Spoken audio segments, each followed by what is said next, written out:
بسم الله الرحمن الرحيم.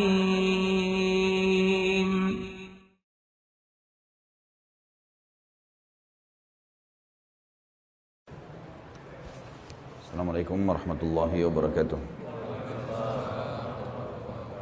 Alhamdulillah, selalu kita panjatkan puja dan puji kita kehadirat Allah Subhanahu wa taala, Zat yang Maha Kuat, Maha Adil, Maha Bijaksana, tidak beranak dan tidak diperanakkan, yang segala sesuatunya bergantung padanya dan dia tidak pernah membutuhkan siapapun. Zat yang Maha Mulia ini adalah Allah Subhanahu wa taala. Dia telah menggantungkan segala nikmat yang kita butuhkan untuk roda kehidupan di muka bumi ini dengan memuji namanya Alhamdulillah. Maka sangat wajar kalau kita sering mengucapkan kalimat yang mulia ini. Jadi kita panjatkan salam hormat kita kepada manusia terbaik, manusia yang telah membawa hukum halal haram, perintah dan larangan Sang Pencipta kepada kita. Manusia terbaik ini telah diberikan salam hormat pula oleh Sang Pencipta dan ditutup risalah kerasulan dan kenabian dengan diutusnya. Juga dia dinobatkan menjadi pimpinan anak Adam pada hari kiamat, orang yang pertama mengetuk pintu surga dan masuk ke dalamnya. Maka sangat wajar kalau kita selalu mengucapkan salawat dan taslim kepada Nabi besar Muhammad sallallahu alaihi wasallam. Tentu di pembukaannya saya mengucapkan jazakumullah khair kepada panitia dan juga teman-teman yang sudah hadir. Mudah-mudahan ini dicatat oleh Allah Subhanahu wa taala sebagai tambahan amal kita pada hari kiamat. Dan semoga saja sebagaimana Allah satukan kita di majelis ilmu sekarang ini di salah satu rumahnya di muka bumi, maka juga Allah akan satukan kita di surga Firdaus yang tanpa hisab. Tema kita malam ini teman-teman sekalian, inilah aku sekarang. Judul ini sebenarnya tulisan buku yang sedang saya susun dan insya Allah dalam waktu dekat juga akan terbit. Saya tujukan kepada seluruh muslimin, laki-laki dan perempuan, ikhwah dan akhwat yang taubat kembali ke jalan Allah Subhanahu wa taala. Banyak orang tidak sadar kalau sebenarnya kesalahan itu tidak bisa luput dari kehidupan seseorang. Kita manusia, pasti punya salah. Ini beranjak daripada sabda Nabi Muhammad SAW. Dalam hadis sahih kata beliau, "Kullu ibn Adam khatta'un wa khairu khatta'ina tawwabun." Semua anak Adam pasti terlintas buat kesalahan. Tapi sebaik-baik orang yang berbuat salah adalah orang yang taubat. Semua orang bisa berbuat salah. Dan banyak orang teman-teman sekalian, pada saat dia dulunya buruk, misal karena kejahilan tidak mengerti agama, maka dulunya sering mabuk, dulunya sering berzina. Anggap orang yang sangat buruk, seorang perempuan jadi pelacur misalnya. Atau mungkin laki-laki juga sama, melakukan banyak kesalahan-kesalahan agama. Lalu sekarang ikut di pengajian 1-2 kali, tahu kalau Allah itu ada, Allah itu melarang, Allah perintahkan. Lalu kemudian dia sudah tahu hukum halal haramnya Allah, tergerak hatinya untuk taubat. Biasanya teman-teman yang taubat ini akan terjadi perubahan dari sikap, cara berbicara, penampilan, berubah semuanya. Mungkin selama ini tidak pernah kenal kalau laki-laki baju koko, begitu taubat sudah sering pakai baju koko misalnya. Atau dulu tidak pernah kenal kopiah, sekarang sudah pakai kopiah. Mungkin dulu tidak pernah melihara jenggot, sekarang sudah melihara jenggot. Ada perubahan terjadi. Wajar, performanya terjadi, perubahan gitu kan. Akhwat mungkin begitu, dulunya tidak pakai jilbab, sudah pakai jilbab sekarang. Mungkin tadinya jilbabnya masih kecil, terus berubah menjadi jilbab yang besar supaya lebih aman, lebih terjaga. Perubahan ini akan terjadi. Biasanya komunitas kita yang dulu itu sering kali ngolok-ngolok tuh. Kamu juga dulu begini, kamu alim ya sekarang, diolok-olok. Maka judul ceramah kita ini ada jawaban buat anda. Iya, inilah aku sekarang. Harus dijawab begitu. Jawaban iya, inilah aku sekarang adalah jawaban yang paling tepat. Memang dulu saya pernah begitu, tapi sekarang sudah tidak. Dan indahnya Islam itu teman-teman sekalian, Islam melihat sekarang, bukan lalu. Islam tidak pernah butuh untuk melihat bagaimana keadaan kita dulu. Ada seorang wanita bertanya kepada salah satu ulama di dalam salah satu majelis melalui tulisan, "Saya seorang pelacur. Dulu pernah melacur, buruk sekali, berzina, gonta-ganti pasangan, hidup dari uang itu. Sekarang saya sudah taubat, sudah faham mana halal haramnya Allah, sudah taubat nasuha, sudah mulai berubah semuanya. Masih layakkah saya mendapatkan laki-laki soleh sebagai suami? Maka apa jawaban syekhnya? Bukan cuma layak, Anda sangat layak. Karena ada sabda Nabi SAW, at-taubah tajubbu ma qablaha. Taubat akan membersihkan semua kesalahan yang lalu. Nggak ada lagi dalam Islam itu, nggak dikenang lagi masalah itu. Untuk lebih jelasnya teman-teman sekalian, saya akan bacakan kerangka fikir saya dalam buku yang saya tulis ini dan akan kita pelajari sebentar lagi. Ada di pendahuluan yang akan saya jelaskan sebentar lagi, pendahuluan. Kemudian ada bab yang kedua, itu bicara masalah dosa, pembagian dosa, efek-efek buruknya dosa. Sehingga nanti teman-teman yang pernah buat dosa, oh iya ya, pernah waktu saya buat dosa dulu memang begitu yang saya rasakan. Ada efek-efek yang buruk. Nanti kita masuk ke pasal ketiga, bab ketiga, ada taubat. Perintah taubat, dalil-dalilnya, keutamaan taubat itu seperti apa, kiat-kiat untuk mempertahankan taubat. Nanti baru terakhir kita akan masuk teman-teman sekalian ke masalah kisah-kisah orang yang sudah taubat. Seperti apa sih keadaan mereka pada saat mereka sudah taubat. Maka insya Allah mudah-mudahan harapan kita adalah pada saat selesai membahas ini, teman-teman yang sudah tahu sekarang agama, sudah mulai berubah, mereka tidak perlu malu lagi dengan performanya, dengan keadaannya, walaupun ya, teman-temannya atau siapapun mengolok-olok dia. Gak ada masalah dengan masa lalu, tidak ada kata terlambat. Baik, dalam pembukaan teman-teman sekalian, saya akan bahas manusia pertama, ayah kita semua, Adam alaihissalam. Nabi Adam itu diciptakan oleh Allah dengan tangannya. Tidak ada manusia selain Nabi Adam pada saat itu, sendirian. Istrinya pun Hawa diciptakan setelah beliau diciptakan. Sendirian Nabi Adam alaihissalam. Dan Allah sebelum menciptakannya sudah mengatakan kepada para malaikat. Allah ceritakan, saya bacakan surah Al-Baqarah. Urutan 2, surahnya ayat 30 sampai ayat 38. Kita akan baca ayat 30 dulu. Allah mengatakan, A'udzu billahi minasyaitonir rajim. Wa idh qala rabbuka lil malaikati inni ja'ilun fil ardi khalifah. Sampai sini dulu artinya. Ingatlah ketika Allah berfirman kepada para malaikat, aku akan ciptakan sekarang makhluk manusia yang akan menjadi khalifah di muka bumi. Khalifah ini teman-teman adalah pemimpin. Jadi manusia ini, kita kalau di dunia ini dimanapun kita datang, semua selain manusia pindah. Hewan-hewannya, jinnya, semua pergi. Kalau tahu ada manusia datang ke situ, mereka cium baunya manusia, ini tahu manusia pergi. Manusia memang khalifah diciptakan untuk itu, untuk memimpin di muka bumi ini. Karena di muka bumi ini banyak makhluknya Allah, untuk memimpin. Waktu itu teman-teman sekalian, sudah ada golongan makhluk lain namanya jin. Sebelum manusia, sudah ada jin. Sudah turun-temurun di muka bumi ini, sebelum kita. Dan di kalangan jin ini ada satu bernama iblis. Iblis ini teman-teman adalah salah satu dari jin yang berusaha untuk menjadi pemimpin dan rajanya jin. Di awal dulu, di awal kisah ini, sebelum manusia diciptakan, jin-jin ini bisa naik ke langit teman-teman sekalian. Naik ke langit, ngobrol sama malaikat, dibukain pintu langit buat mereka. Makanya waktu Allah Azza wa Jalla, Allah Maha Mulia dan Maha Tinggi mengatakan kepada para malaikat, saya akan ciptakan manusia, makhluk baru sekarang.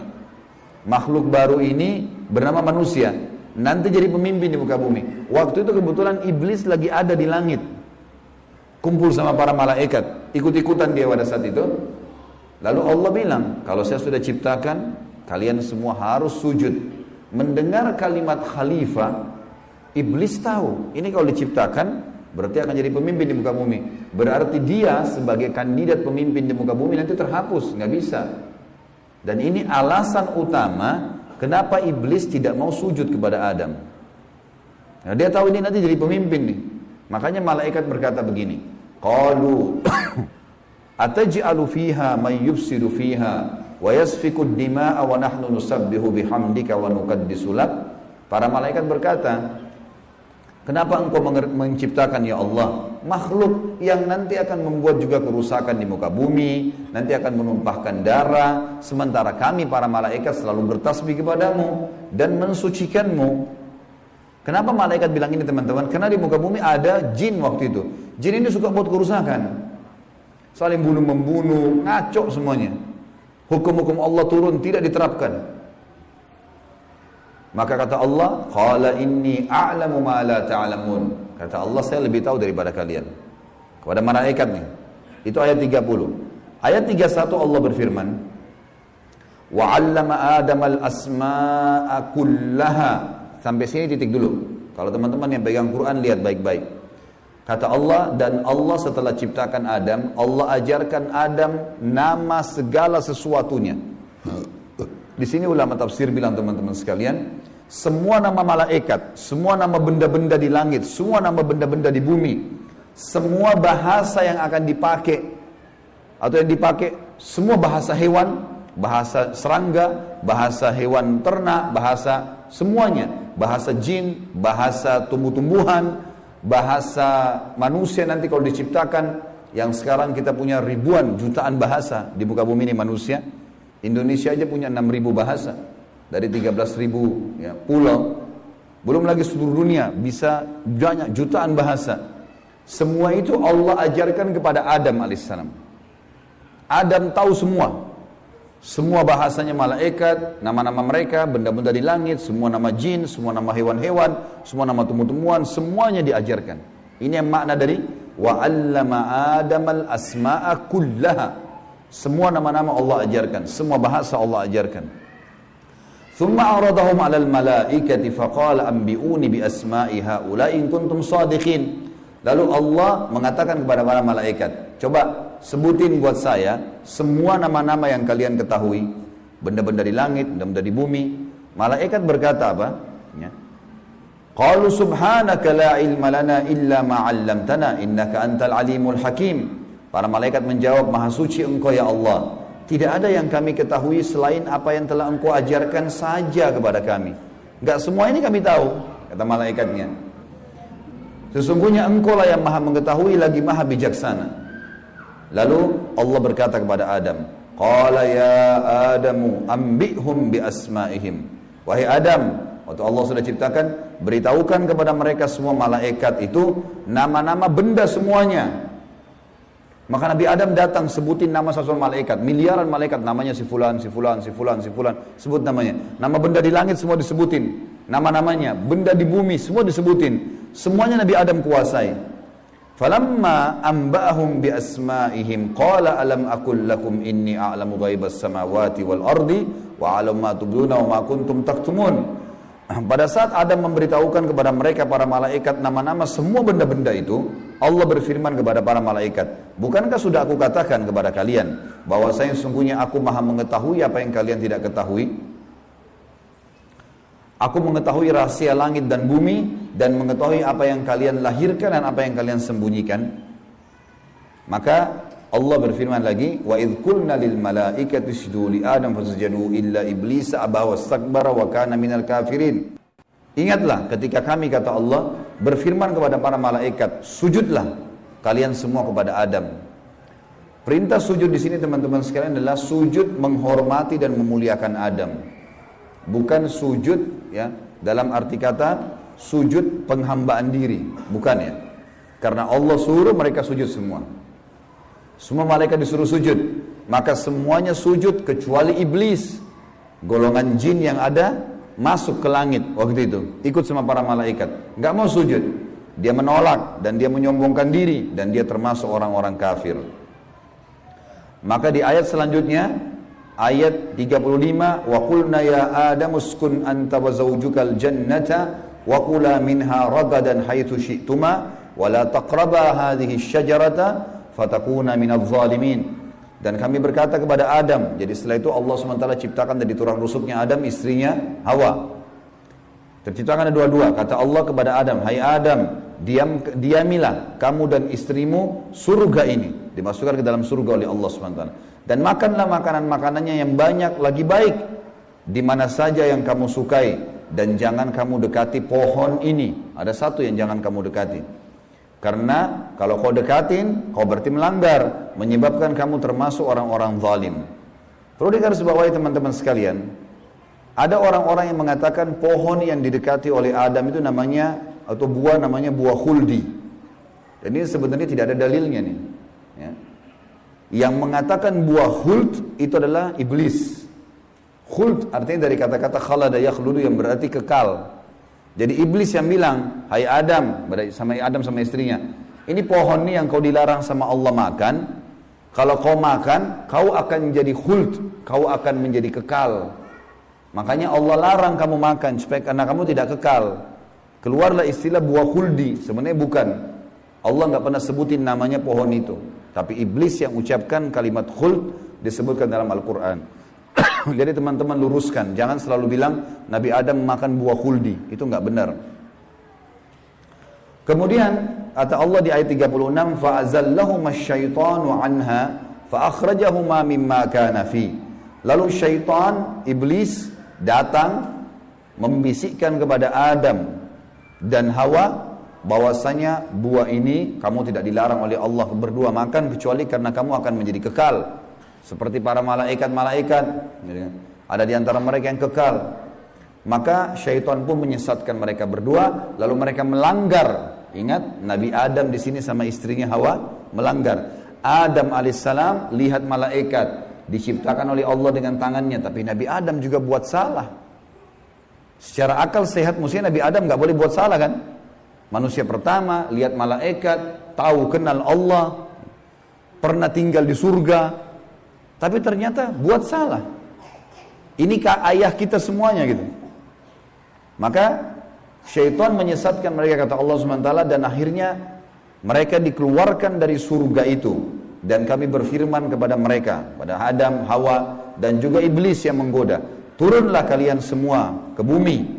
Sebagian mereka musuh bagi sebagian yang lain, dan bagi kalian tempat kediaman di muka bumi dan kesenangan hidup sampai waktu yang sudah ditentukan saja. Setelah itu akan meninggal dunia. Ayat 37 kata Allah, fatalaqqa Adamu min rabbih kalimatin fataba alaihi innahu huwat tawwabur rahim. Hanya saja Adam menerima beberapa kalimat. Nabi Adam alaihissalam berdoa, ya Allah, saya buat salah nih, udah makan buah yang kamu larang, sudah dihukum sama Allah diturunkan di bumi, tapi saya ingin taubat, saya ingin meninggalkan kesalahan saya itu. Bagaimana caranya? Maka Allah mengajarkan Nabi Adam beberapa kalimat dari Tuhannya, maksudnya kalimat taubat, istighfar dan taubat. Maka Allah menerima taubatnya. Sesungguhnya Allah maha menerima taubat hamba-hambanya. Kemudian teman-teman sekalian, ayat 38 Allah berfirman, qul nahbitu minha jami'a fa imma ya'tiyannakum minni hudan faman tabi'a hudaya fala khaufun 'alaihim wa la hum yahzanun. Dan kami berfirman, turunlah kalian semua, wahai Adam, sama istrimu Hawa, sama kamu hai iblis, turun di bumi sekarang. Kemudian jika datang petunjuk kepadaku, petunjukku kepada kalian, kata Allah, turun wahyu dari langit nanti mengingatkan hukum-hukumku. Siapa yang mengikuti petunjuk itu, kata Allah, niscaya tidak ada kekhawatiran, tidak ada pula mereka bersedih hati.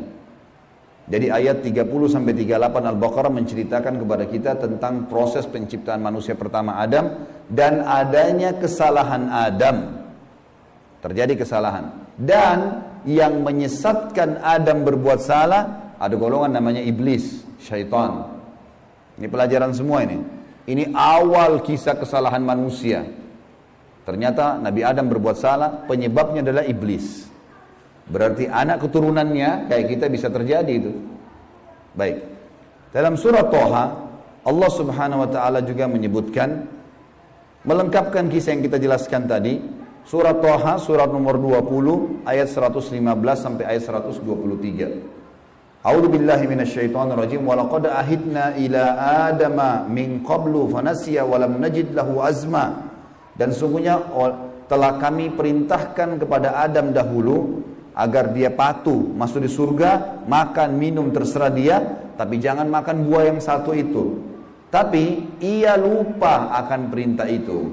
Lalu tidak kami dapati padanya kemauan yang kuat. Maksudnya Allah yang berfirman tentang Adam nih. Adam waktu digoda sama iblis, mestinya dia tolak. Teman-teman kalau lagi digoda lewat lawan jenis, syaitan bisikin, tuh lihat tuh begini, tuh cantik, tuh begini. Kita mestinya punya azam, enggak, haram, saya enggak mau. Allah ceritakan kenapa Nabi Adam berhasil digoda oleh iblis. Kata Allah, kami tidak mendapatkan padanya tekad yang kuat untuk meninggalkan. Jangan, sudah dilarang jangan. Allah bilang haram. Ini haram, jangan dicari lagi di bawahnya ada halalnya. Haram. Udah selesai, tinggalkan. Itu konsep dasar agama gitu. Kata Allah di ayat selanjutnya, ayat 116 tadi 115 surah Toha. Wa idh qulna lil malaikati isjudu li Adam fasajadu illa iblisa aba. Dan ingatlah ketika kami tak kala berkata kepada malaikat, sujudlah kalian kepada Adam, maka mereka semua sujud. Para malaikat patuh, sujud, gitu kan? Bukan karena Adam tapi karena perintah Allah, kecuali iblis. Ia membangkang. Ayat 117. Faqulna ya Adamu inna hadza aduwwun laka wa li zawjika fala yukhrijannaka minal jannati fatashqa. Allah sudah ingatkan kepada Nabi Adam. Hai Adam, ini sekarang yang tidak mau sujud sama kamu nih, iblis ada depan matanya. Jadi kata ulama tafsir, Nabi Adam lihat iblis. Tahu iblis bagaimana mukanya, bagaimana fisik Nabi Adam lihat. Nabi Adam lihat malaikat, tahu malaikat itu seperti apa. Lihat langit dan bumi, melihat surga, Nabi Adam lihat semua. Allah sudah ingatkan, wahai Adam, ini orang ini yang gak mau sujud sama kamu ini sekarang, karena perintah saya, musuhmu. Jangan, dan musuh buat istrimu. Jangan sampai dia mengeluarkan kalian berdua dari surga, yang menyebabkan nanti kalian jadi celaka. Jadi sebenarnya sebelum Nabi Adam AS tergoda untuk makan buah oleh iblis, Allah sudah ingatkan. Teman-teman di sini sebelum berbuat dosa sudah turun wahyu. Jangan zina, jangan khamar, jangan riba. Diingatkan ada, cuma kita nggak belajar gitu. Ada turun peringatan-peringatan. Nabi Adam diingatkan, jangan. Lalu ayat 118, innalaka alla taju'a fiha wala ta'ra. Kalau kau patuh hai Adam, di surga itu kau tidak akan kelaparan di dalamnya dan tidak akan telanjang. Allah akan tutup aurat kamu. Aman, asal jangan ikuti syaitan nih. Wa annahu la tadma'u fiha wala tadha. Sesungguhnya kamu juga tidak akan merasa dahaga dan tidak pula akan ditimpa matahari dalamnya. Di surga tidak lagi matahari, terang tapi tidak panas, tidak terik. Maka Allah berfirman, fawaswasa ilaihi syaitan. Maka syaitan iblis membisikkan fikiran jahat kepadanya. Qala ya Adamu, wahai Adam, hal adulluka ala syajaratil khuldi wa mulkin la yubla. Mau enggak kamu saya tunjukkan pohon khuldi? Jadi perkataan khuldi dari iblis, diambil dari kata-kata kekal. Allah tidak sebut pohon khuldi itu. Dan kerajaan yang tidak akan pernah binasa. Fa'akala minha fabadat lahuma sawatuhuma wa tafika yakhsifani alaihima min warakil jannah wa asa adamu rabbahu fagawa. Dan keduanya memakan dari pohon buah yang dilarang itu, lalu tampaklah bagi keduanya aurat mereka. Waktu Nabi Adam makan buah yang dilarang, tiba-tiba bajunya Nabi Adam dan istrinya terlepas.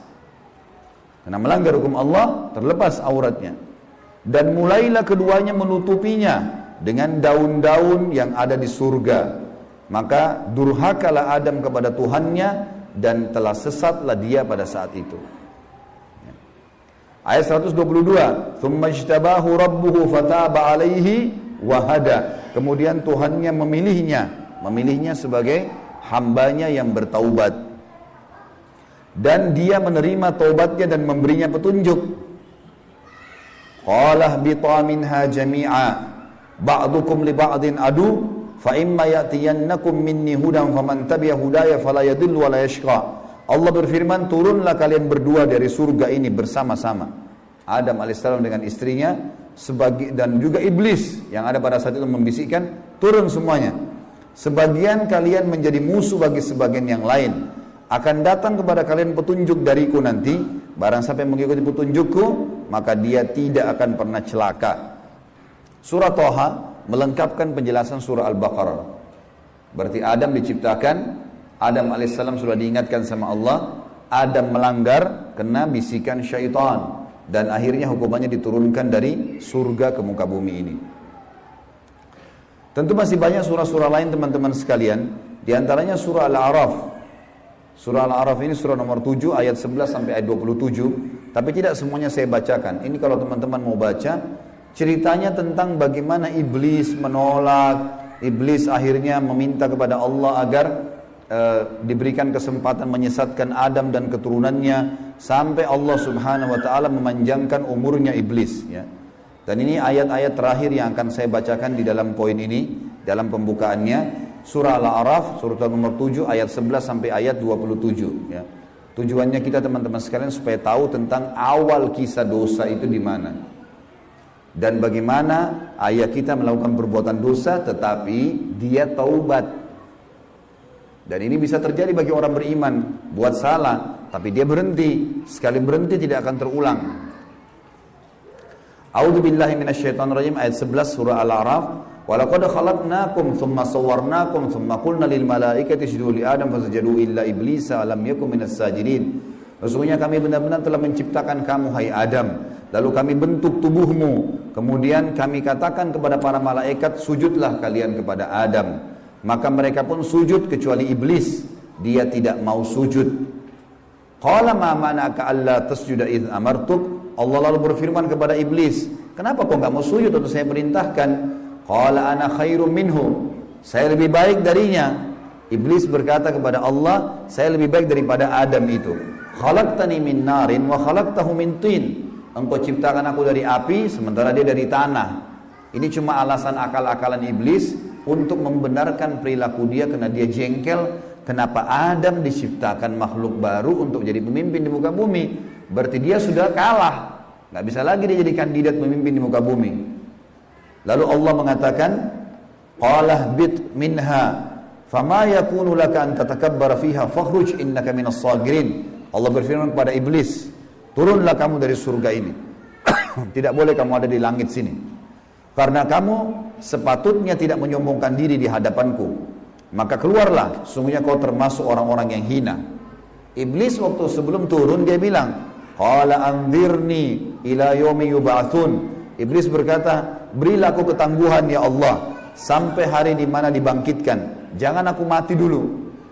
Tujuannya adalah, kata Allah, qala innaka minal munzarin. Kau boleh, aku panjangkan umurmu sampai hari kiamat. Qala fa bima aghwaytani la aqudanna lahum siratakal mustaqim. Kata iblis, sebagaimana engkau telah menghukumku aku sesat, aku akan masuk neraka ya Allah. Aku benar-benar akan menghalang-halangi si Adam nih sama keturunannya dari jalan engkau yang lurus. Thumma la'atiyannahum min baini aydihim wa min khalfihim wa an aymanihim wa an syama'ilihim wa la tajidu aktsaruhum syakirin. Kemudian aku pasti akan menggoda dia dengan keturunanku dari sisi kanan mereka, dari muka mereka, dari belakang mereka, kanan mereka, kiri mereka, dan engkau akan mendapatkan mereka jarang sekali bersyukur, tidak patuh. Maka Allah bilang, qala khruj minha mad'uman madhura laman tabi'aka minhum la'amla'anna jahannama minkum ajma'in. Allah berfirman kepada iblis, keluarlah kau dari tempat ini sebagai orang yang terhina lagi terusir. Sesungguhnya barang siapa di antara mereka anak cucu Adam mengikuti kamu, benar-benar aku akan mengisi neraka jahanam dengan kamu semuanya. Wa ya Adamu uskun anta wa zawjukal jannata faqula min haitsu syi'tuma wa la taqraba hadhihi syajarata fatakuna minadh dhalimin. Dan Allah berfirman, hai Adam, tinggalilah kamu surga ini dengan istrimu, serta makanlah olehmu buah-buahan yang ada di dalamnya sesuka kamu, dan jangan kamu berdua mendekati pohon yang satu ini, karena akan menjadikan kalian berdua orang-orang zalim, melanggar hukum Allah. Fawaswasa lahumas syaitan. Waktu syaitan iblis sebelum turun ke bumi, sempat mampir ke Adam sebentar, lalu membisikkan pikiran jahat kepada Adam, liyubdiya lahuma ma wuriya anhuma min sawatihima, agar Adam menampakkan kepada keduanya apa yang tertutup dari mereka. Jadi nanti kalau makan buah itu pasti hukumannya bajunya akan jatuh. Wa qala ma nahakuma rabbukuma an hadhihi asyajarati illa an takuna malakaini aw takuna minal khalidin. Dan dia bisikkan kepada Adam dan istrinya, sesungguhnya Tuhan kalian tidak melarang kalian mendekati pohon ini, melainkan agar kalian nanti kalau makan buah ini akan menjadi malaikat, berubah jadi manusia menjadi malaikat, atau kalian akan menjadi orang-orang yang kekal. Kalau makan ini jadi kekal, makanya Allah larang. Wa qasamahuma inni lakuma laminan nasihin. Lalu syaitan bersumpah atas nama Allah, demi Allah saya benar, ikuti saya wahai Adam, saya betul-betul memberikan nasihat yang baik buat kalian berdua. Fadallahuma bigurur, syaitan terus membujuk keduanya untuk memakan buah itu dengan tipu dayanya.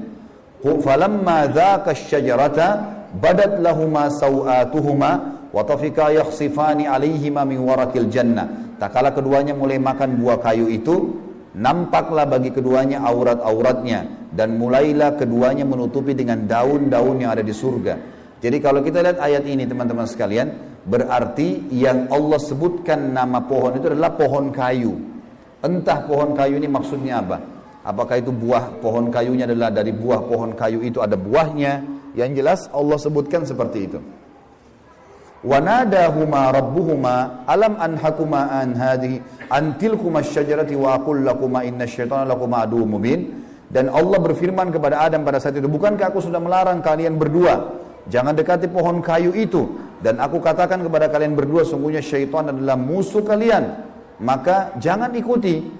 Qala, keduanya berkata Adam dan istrinya, Rabbana zalamna anfusana, kami telah berbuat salah nih, menzalimi diri kami. Wa illam taghfir lana wa tarhamna lanakunanna minal khasirin. Kalau engkau tidak maafkan kami, kami termasuk orang-orang yang rugi. Qala bitu min ba'dukum li ba'din adu. Kata Allah, sekarang kalian semuanya turun ke bumi, termasuk dengan iblis. Iblis sudah disuruh turun sebelumnya. Turun kau juga, hai Adam. Jadi rupanya iblis waktu itu kata ulama tafsir sudah diusir sama Allah, tapi dia tidak mau turun sendiri, maka dia mampir sebentar bisikin Adam. Adam terpengaruh, maka lalu kata Allah SWT, kalian semuanya turun sekalian ke bumi, dan sebagian kalian musuh sebagai sebagian yang lain, dan kalian memiliki tempat kediaman dan kesenangan di dunia dalam waktu yang sudah ditentukan saja. Qala fiha tahyawna, kata Allah, disitulah kalian akan saya hidupkan. Wa fiha tamutuna, disitulah kalian juga akan mati. Wa minha tukhrajun, dan dari situ juga kalian akan dibangkitkan. Ayat terakhir-terakhirnya adalah ya bani Adam, wahai anak Adam, kita dipanggil semuanya.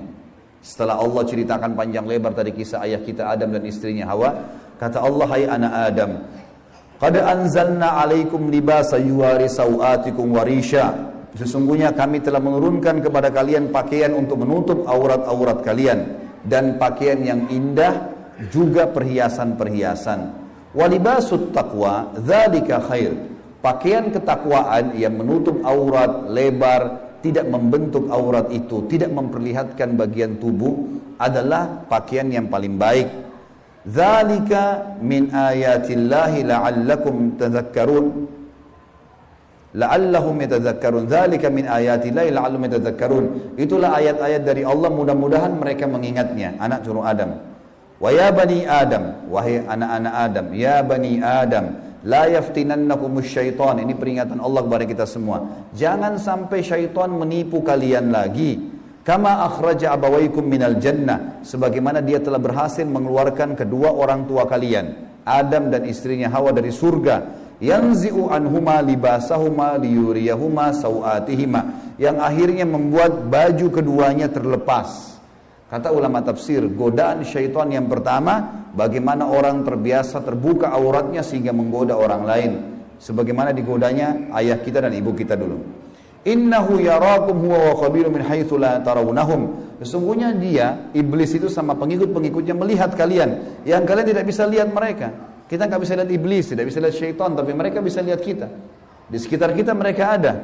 Inna ja'alna syayatina awliya lilladzina la yu'minun. Dan kami jadikan orang-orang atau syaitan-syaitan pemimpin dan teman-teman orang-orang yang tidak mau beriman. Jadi ayat-ayat yang panjang lebar tadi teman-teman sekalian, mohon maaf ini agak panjang tadi saya bacakan, karena memang di situ inti yang kita ingin jelaskan. Kalau ayah kita manusia pertama pernah lihat malaikat, pernah lihat iblis, tahu iblis itu musuh, tapi pernah melakukan pelanggaran. Dan Adam alaihissalam pada saat itu taubat kepada Allah. Dan Allah sudah bongkar siapa tuh syaitan. Disuruh jadikan sebagai musuh. Tahu musuh teman-teman? Kalau saya lagi pegang pedang, syaitan lagi pegang pedang, musuh saya lagi pegang pedang di medan perang, saya harus berhati-hati. Menangkis serangan atau menyerang. Kalau saya diam, diserang tidak nangkis, saya akan dibunuh. Syaitan akan selalu berusaha targetnya adalah menyesatkan, membunuh manusia. Kalau kita lepas misalnya daerah-daerah terbuka sedikit, dibelah sama dia nggak akan coret, dia akan tusuk, berusaha supaya kita mati. Orang dibuat dosa, begitu buat dosa, dibuat putus asa supaya bunuh dirilah dia. Sampai mati. Bagaimana syaitan bisa membunuh anak Adam ini? Memang sudah itu targetnya iblis. Dan iblis ini teman-teman sama dengan Adam. Sekarang kita ini semua anak cucunya Adam. Iblis punya anak cucu sebanyak ini. Kerjanya disesatkan oleh iblis supaya menyesatkan anak Adam. Selalu mereka lakukan itu teman-teman sekalian. Maka Allah mengingatkan kepada kita dengan hati-hati sekali. Ingat, jangan jadikan syaitan itu sebagai teman-teman kalian. Dan perlu teman-teman tahu, jin ini lebih banyak jumlahnya dari manusia ya. Lebih banyak. Iblis tadi yang kita sedang bahas, salah satu dari golongan jin. Jadi ada jin-jin yang lain. Allah ceritakan dalam surah jin khusus. Surah nomor 72 bicara masalah itu. 18 ayat pertama, itu Allah menceritakan tentang masalah adanya jin-jin beriman. Jadi di alam jin ada jihad, ada dakwah. Tetapi kepada syaitan. Dan syaitan ini golongan fasik dan golongan kafir dari jin. Ada jin mukmin, ada jin fasik, ada jin kafir. Sama manusia. Ada manusia beriman, ini yang beriman manusia. Dan jin yang beriman tidak akan interaksi. Kalau golongan fasik dari manusia dan golongan kafir, fasik maksudnya muslim tapi masih banyak dosanya. Di alam jin juga ada jin fasik, muslim tapi banyak dosanya, dan ada kafir. Di alam jin, fasik sama kafir ini namanya syaitan. Jadi semua syaitan pasti jin, tidak semua jin itu syaitan. Bisa ditangkap ini ya? Oke. Ini pemahamannya. Nah, syaitan ini dipimpin oleh iblis. Jadi iblis bukan raja jin, tapi raja syaitan. Teman-teman sekalian, semua syaitan kita disuruh jadikan musuh. Kalau datang, diusir. Kalau kita ganggu syaitan, atau syaitan ganggu kita, kalau kita diganggu oleh syaitan, maaf, bahasanya gini, kalau kita diganggu oleh syaitan, tadi saya keliru ucapinnya. Kalau kita diganggu oleh syaitan, kita harus usir. A'udzubillahi minasyaitonirrajim.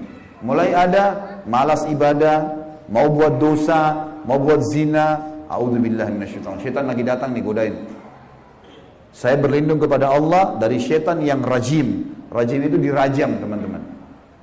Jadi kalau bahasa Indonesia terjemahan terkutuk itu sebenarnya kurang tepat itu. Tepatnya rajim itu adalah dirajam. Rajam itu malaikat ambil panah api dipanahin dia. Jadi kalau kita diganggu oleh syaitan, kita bilang a'udzubillahi minasyaitonirrajim, itu Allah datangkan malaikat bunuh syaitan tuh yang sedang goda kita.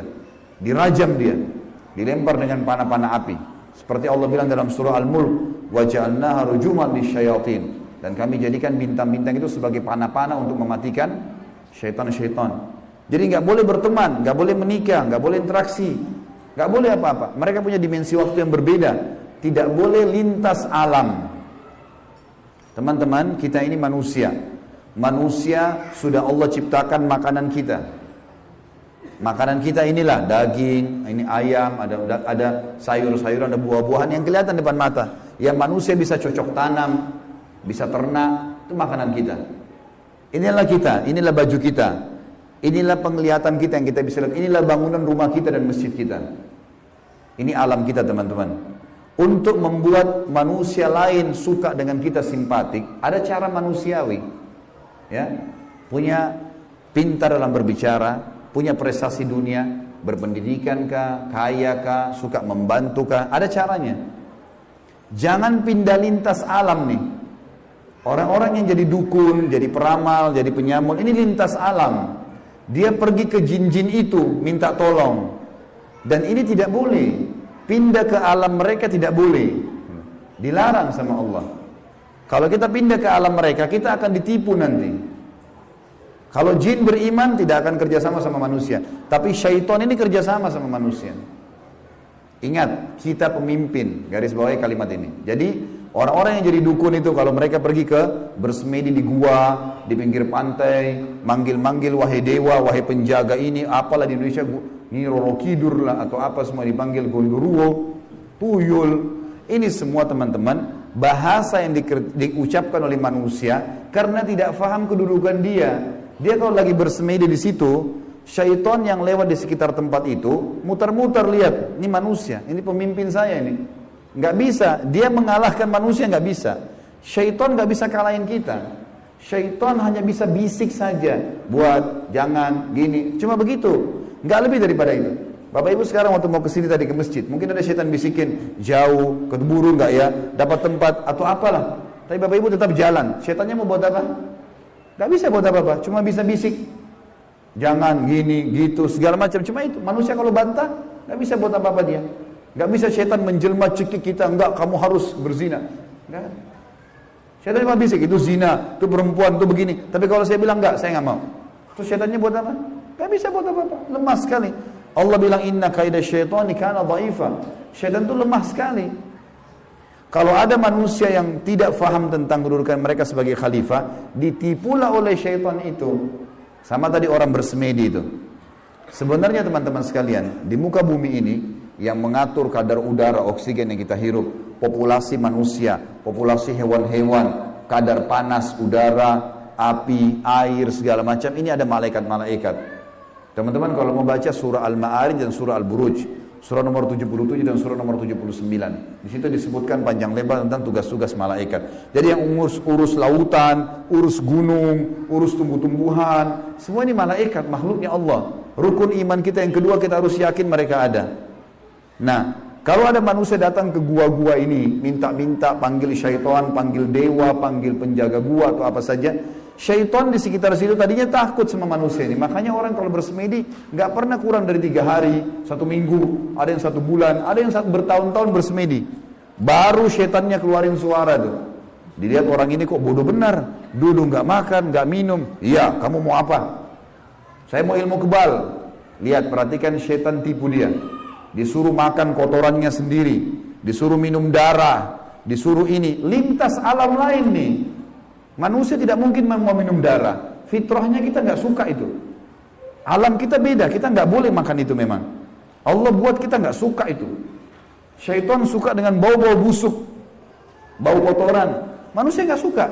Syaitan suruh manusia ini ikuti dia, suruh bersemedi. Dan ini disebutkan teman-teman, sebab turunnya surah jin ini karena ada orang-orang Arab jahiliyah dulu.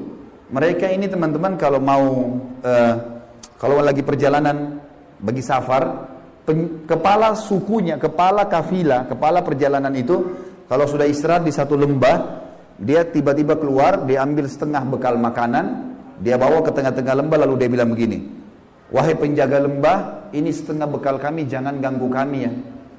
Ini perkataan siapa? Perkataan kepala kafilah tadi. Maka Allah bongkar dalam Al-Quran, dalam surah Jin, Allah katakan 18 ayat pertama diantaranya, fazaduhum rahaqa. Maka syaitan-syaitan di sekitar lembah itu semuanya makin mengerjai mereka, makin jadi itu.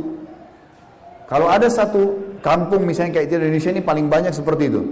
Ada satu kampung lewat jembatan, tersebar berita, itu di jembatan kalau malam hari ada nenek-nenek tuh. Syaitan tunggangi itu isu. Kalau ada orang takut, makin jadi, makin kelihatan. Yang lihat hanya orang yang takut saja. Orang yang tidak takut tidak bakal lihat. Tidak bakal kelihatan. Teman-teman sekalian, kalau ada satu rumah, orang bunuh diri di situ. Orang bunuh diri. Kalau kita lewat, pagarnya rumah orang itu 10 meter. Kita lewat 1 meter pertama, 2 meter pertama, semua syaitan di sekitar rumah itu bisikin kita. Itu yang bunuh diri perempuan, rambutnya panjang, matanya belalak, keluar darah dari hidungnya. Terus, sebelum antum ini, anda ini ngelewatan 10 meter pagar itu. Dia takut-takutin. Kalau kita takut di 5 meter misalnya, balik ke sana kita lihat benar tuh. Perempuan yang gantung diri itu kita lihat. Padahal sebenarnya tidak ada. Itu permainan syaitan di sekitar rumah itu. Ini saya bongkar kedoknya biar Bapak Ibu tahu. Jadi setan kalau ada di sini marah sama saya, biarin aja dia marah. Karena emang dia begitu kerjain manusia. Dia kerjain manusia. Kalau ada teman kita jalan tanya, kamu takut gak? Kamu lihat gak? Dia bilang enggak, karena dia tidak takut. Kalau dia takut, dia bayangkan nenek-nenek misalnya. Dia lihat nenek-nenek di sana. Jadi orang makin benar, makin tahu tauhid ini, makin tahu kisah awal Nabi Adam, musuh kita syaitan, Allah bilang syaitan itu lemah, tidak bisa buat apa-apa. Ini semua teman-teman sekalian akan membuat seseorang di antara kita jadi kokoh. Jadi tidak mudah tergoda oleh syaitan. Dan ini makna daripada hadis Nabi SAW. Hai Ibnu Khattab, Umar bin Khattab, kalau kau lewat di sebuah lembah, syaitan tahu kau lewat di lembah itu, dia cari lembah lain. Padahal Umar nggak pernah lihat syaitan itu. Syaitan yang lihat Umar. Kok bisa syaitannya takut? Karena tahu kalau Umar ini sudah tahu. Sedikit ada gangguan syaitan, langsung Umar baca, A'udzubillahi minasyaitonirrajim. Berarti Allah utus malaikat bunuh dia. Orang-orang yang takut saja, yang belum faham, baru kemudian dikerjai oleh syaitan itu. Kita akan masuk teman-teman sekalian ke dosa. Dosa ini istilah yang digunakan dalam agama kita, bisa juga maksiat, adalah semua pelanggaran dalam agama yang dilarang oleh Allah. Definisi sederhananya. Dan dosa dibagi dua, ada dosa besar, ada dosa kecil. Dosa besar teman-teman sekalian adalah semua pelanggaran dalam agama yang diikuti dengan ancaman berat, seperti laknat, murkah, kecelakaan, siksa kubur, siksa neraka. Jadi kalau misal ada ancaman kekufuran misalnya, kata Nabi SAW, perbedaan dasar antara kami dengan orang-orang kafir adalah solat 5 waktu. Siapa yang meninggalkannya, dia telah kafir. Ada ancaman kekafiran meninggalkan solat 5 waktu. Berarti meninggalkan solat 5 waktu adalah dosa besar. Jadi kalau diikuti ada ancaman-ancaman setelahnya, maka namanya dosa besar. Kalau dosa kecil teman-teman, semua pelanggaran dalam agama yang tidak diikuti dengan ancaman. Seperti misal, Nabi SAW mengatakan siapapun yang menurunkan pandangannya dari yang haram, misal ada lawan jenis lewat, diturunkan pandangannya, dia nggak mau lihat, maka Allah akan tanamkan di dalam hatinya keimanan sampai hari kiamat. Ini kata ulama mengatakan memandang lawan jenis dosa, tapi dosa kecil. Tetap dosa, berat memang sebenarnya. Nanti akan kita jelaskan efeknya ya.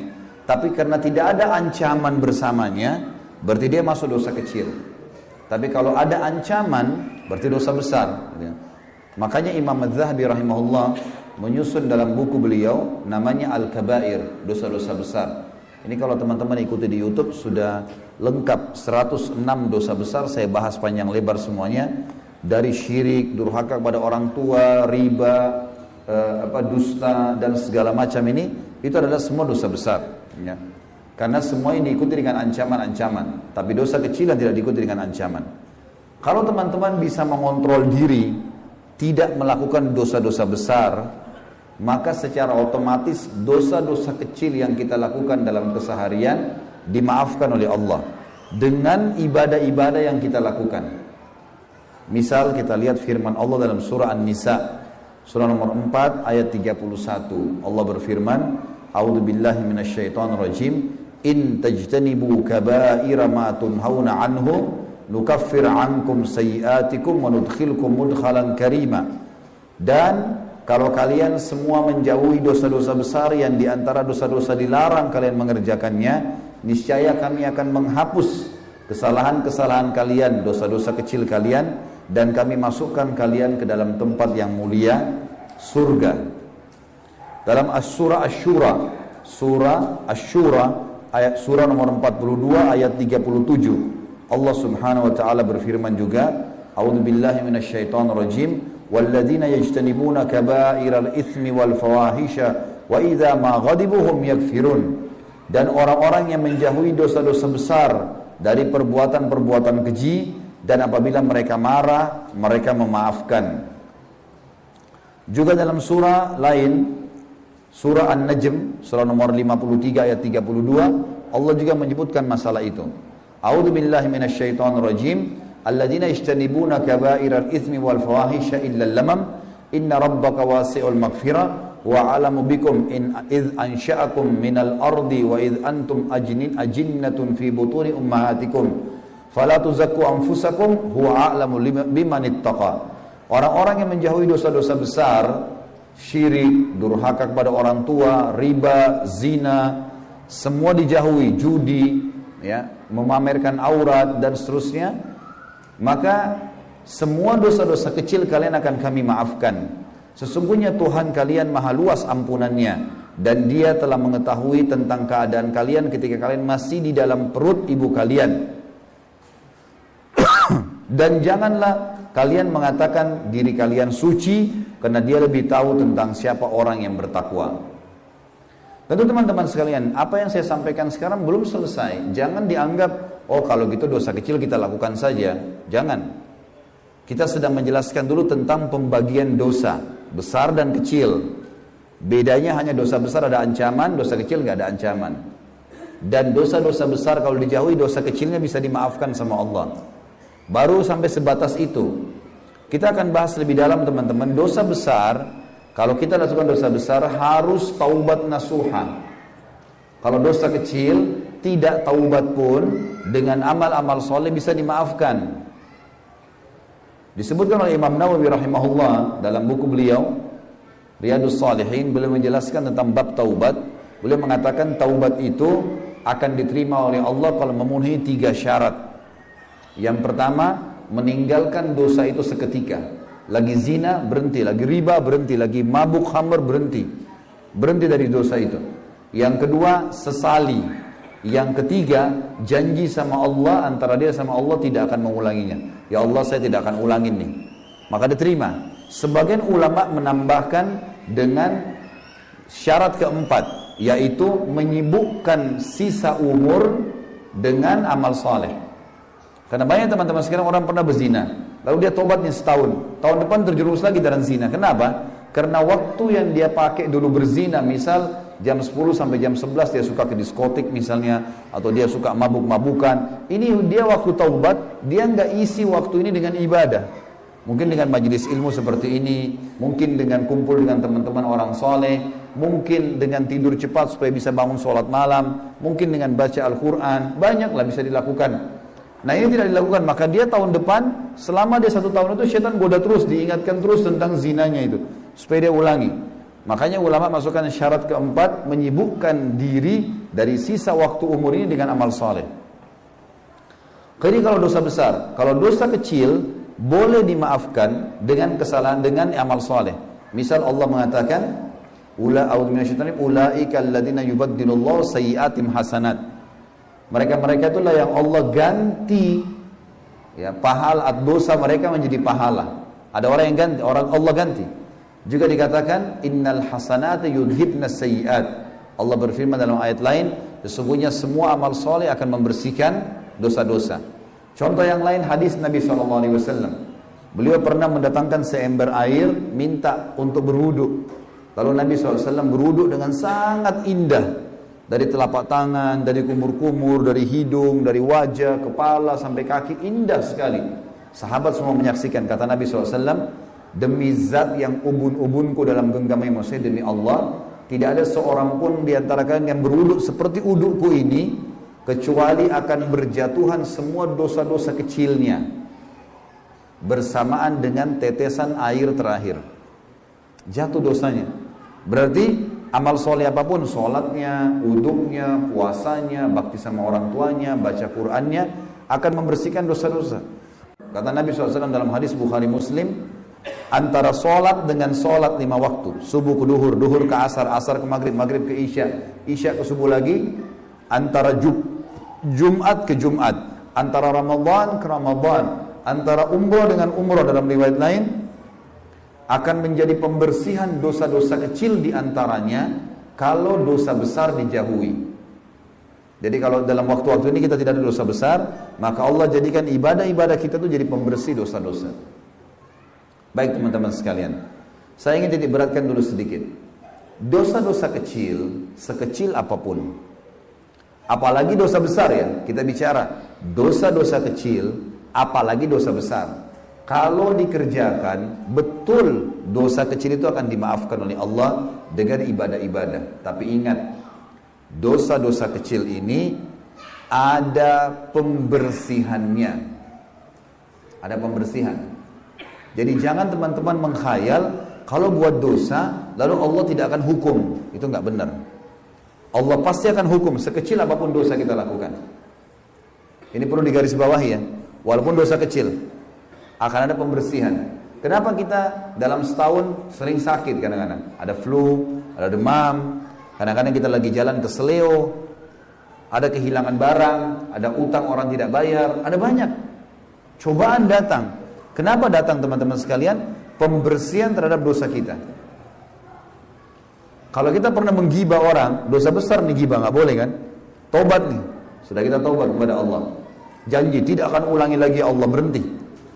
Jangan heran teman-teman, pada saat kita sudah tobat tiba-tiba kita digibah oleh orang lain. Jangan kaget, karena ini pembersihan itu. Harus ada pembersihannya. Nggak bisa enggak. Dosa kecil atau dosa besar ada pembersihan. Makanya kata Nabi SAW, al-jaza min jinsil amal. Balasan akan datang sesuai dengan kadar perbuatan seseorang. Ada balasannya. Kata Nabi SAW dalam hadis lain, kama tadinu tudan. Sebagaimana kau berperilaku, kau akan diperilakui. Hari ini kita pukul, besok kita dipukul. Hari ini kita gunjing, besok kita digunjing. Hari kita mencuri, kita bisa dicuri. Memang begitu. Ada balasannya. Supaya manusia kapok, tidak akan ulangi lagi. Jadi jangan berpikir tadi sekali lagi, ini yang saya ingin titik beratkan. Oh, dosa kecil, gampang, dimaafkan sama Allah kalau saya sholat. Benar, untuk hukuman akhirat nggak ada. Dimaafin sama Allah. Tapi pembersihan di dunia ada. Gak ada tidak dibersihkan sama Allah. Makanya ada sakit, ada cobaan, ada segala macam hal. Kalau orang mukmin datang cobaan padanya, pembersihan dosanya dan peninggian derajatnya. Emang begitu. Baik.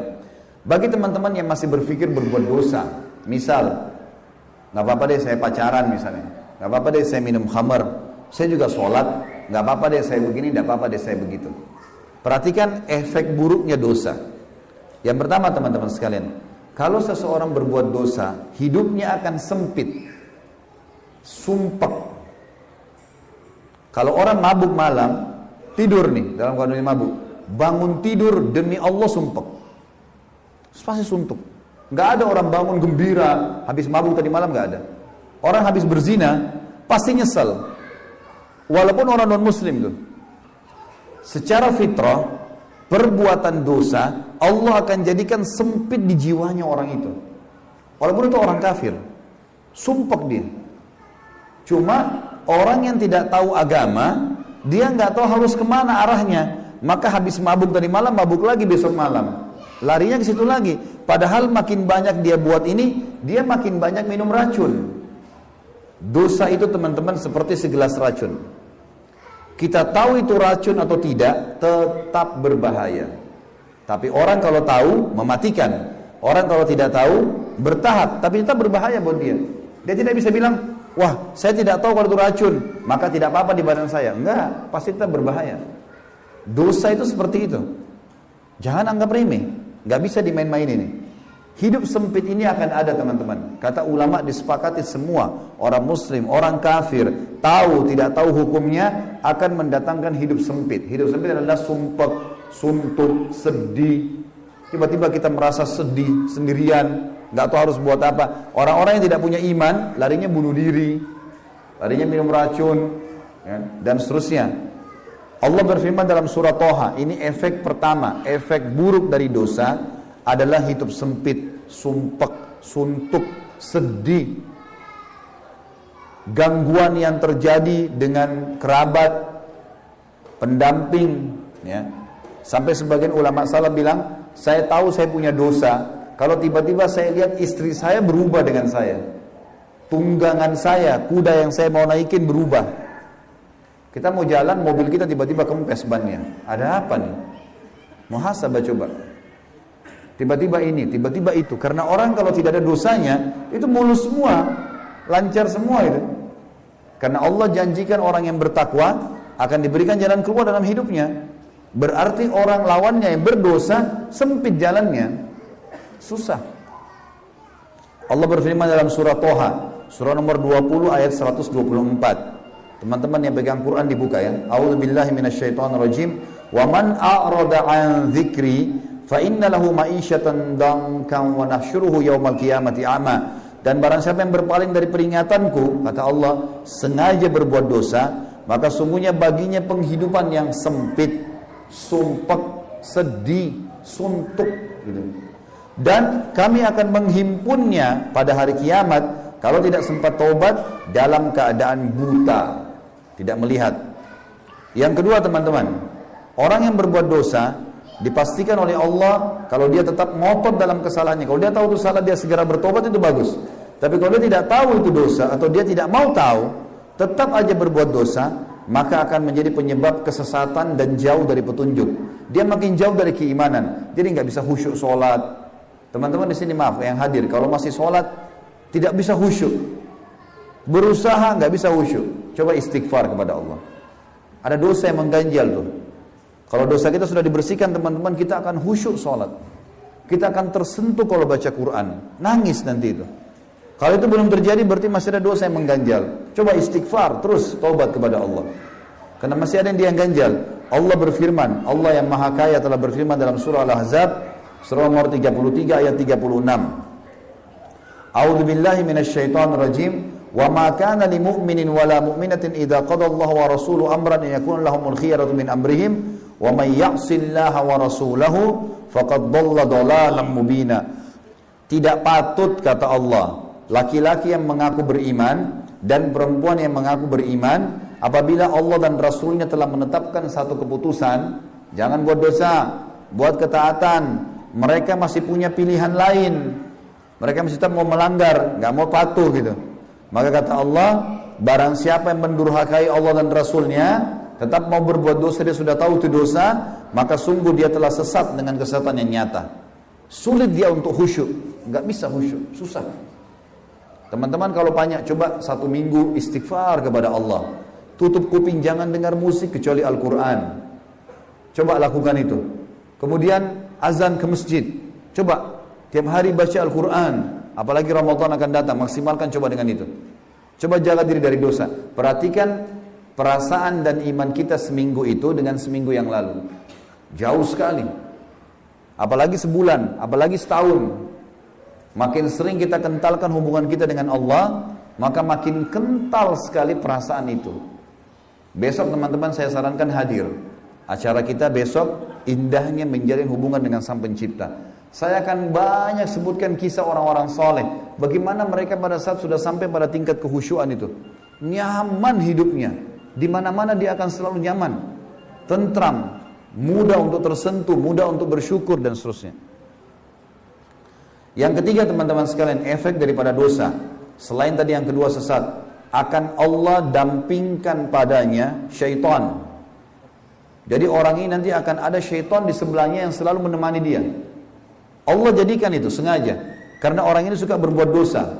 Jadi kalau ada orang dari diskotik ke diskotik, dari mabuk ke mabuk, dari zina ke zina, gonta-ganti itu aja program hidupnya, Allah akan dampingkan dia dengan syaitan. Syaitan itu jadi temannya terus. Jadi makin sesat dia, makin jauh. Kecuali dia sendiri segera taubat, berhenti, baru Allah cabut. Allah berfirman dalam surah Az-Zukhruf, surah nomor 43 ayat 36. A'udzubillahi minasyaitonirrajim. Wa may ya'shu an dzikrir rahmani nuqayyid lahu syaitanan fahuwa lahu qarin.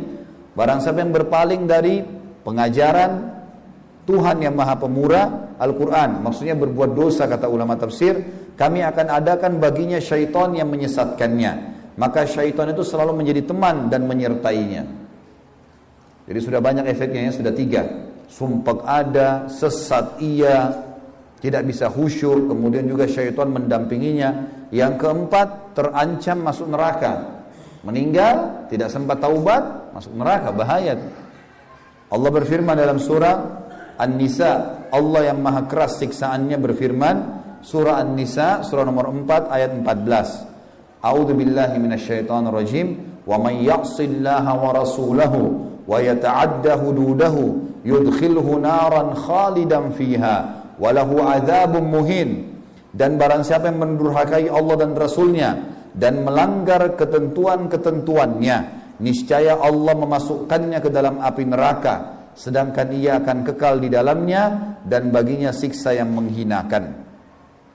Juga teman-teman, dalam surah Jin, surah nomor 72 ayat 23, Allah berfirman, A'udzubillahi minasyaitonirrajim, illa balagan minallahi wa risalati wa may ya'sillaha wa rasulahu fa inna lahu nara jahannama khalidina fiha abada. Akan tetapi siapapun yang menyampaikan peringatan dari Allah dan risalahnya, kata Nabi SAW, Allah suruh Nabi berkata, akan tapi aku hanya menyampaikan peringatan dari Allah dan risalahnya, dan barang siapa yang mendurhakai Allah dan Rasulnya, tetap buat dosa dari dosa ke dosa, sesungguhnya dia akan baginya neraka jahanam, dan dia bisa kekal selama-lamanya di dalam situ. Dari dosa, teman-teman sekalian, itu Allah sudah buat begini, semua dosa itu sebenarnya dibenci sama Allah, diberikan ancaman yang berat. Zina lah, riba lah, fitnah lah, ngambil barang orang, mencuri lah, mabuk lah. Ini semua dosa-dosa, teman-teman, Allah benci. Allah timpahkan padanya siksaan, yang diancam. Dan dibuat juga oleh Allah, manusia tidak suka. Kalau ada orang hidup di tengah-tengah kita suka durhaka sama orang tuanya, bantah-bantah ibu sama ayahnya, suka fitnah, suka ghibah, suka mencuri, suka berzina, suka ganggu istri orang, suami orang, ini semua dibenci oleh manusia. Secara alami, Allah benci, hukumannya berat, dan juga dibenci oleh manusia. Semua ketaatan, jujur, amanah, tanggung jawab, bakti sama orang tua, semua yang baik-baik, sholat, semua ini teman-teman disuka sama Allah, diberikan pahala yang besar, dan juga disuka oleh manusia. Gak ada orang yang rajin ke masjid sholat, orang suka bantu orang susah, senyum kalau ketemu sama muslim, bakti sama orang tua, lalu dibenci sama orang, gak ada. Semua orang suka dia. Maka kita secara alami kalau patuh sama Allah menjadi orang yang baik. Buruk, maksiat sama Allah jadi buruk. Harus difahamin poin ini, teman-teman.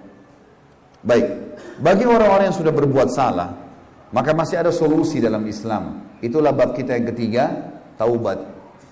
Taubat ini, teman-teman, secara etimologi adalah berhenti dari sesuatu, secara bahasa. Secara terminologi adalah berhenti dari perbuatan hina dan terlarang dalam agama karena Allah yang Maha Suci. Kita tinggalkan dosa-dosa karena Allah yang larang, itu namanya taubat. Taubat ini, teman-teman sekalian, dalam Al-Quran disebutkan kurang lebih 88 ayat perintah untuk bertaubat, banyak sekali. Dan hukuman dalam Islam banyak ya. Ada hukuman dari Allah langsung bagi pelaku dosa, biasanya sejenis dengan perbuatannya, atau mungkin Allah datangkan cobaan atau hukuman bagi dia yang berat bagi dia untuk bersihin. Kalau dia berbuat dosa-dosa tertentu, seperti dosa yang berhubungan dengan hudud namanya. Hudud itu kayak orang berzina, itu kan ada hukuman cambuk. Mencuri, dipotong tangannya, membunuh, dipenggal lehernya. Ini hukuman tambahan nih, selain hukuman yang Allah akan datangkan buat dia. Kalau ada orang berbuat hudud, mencuri, berzina, dan kepergok, kedapatan, hukumnya dikisos. Kalau laki-laki, perempuan belum nikah dicambuk 100 kali, diasingkan 1 tahun. Kalau sudah berzina, sudah menikah, hukumnya dirajam, gitu kan. Orang yang berzina sementara dia sudah nikah, berarti dia mengancam dirinya dibunuh. Halal itu bagi pemerintah, bukan individu ya. Bagi pemerintah setempat, bukan orang-orang individu di sini.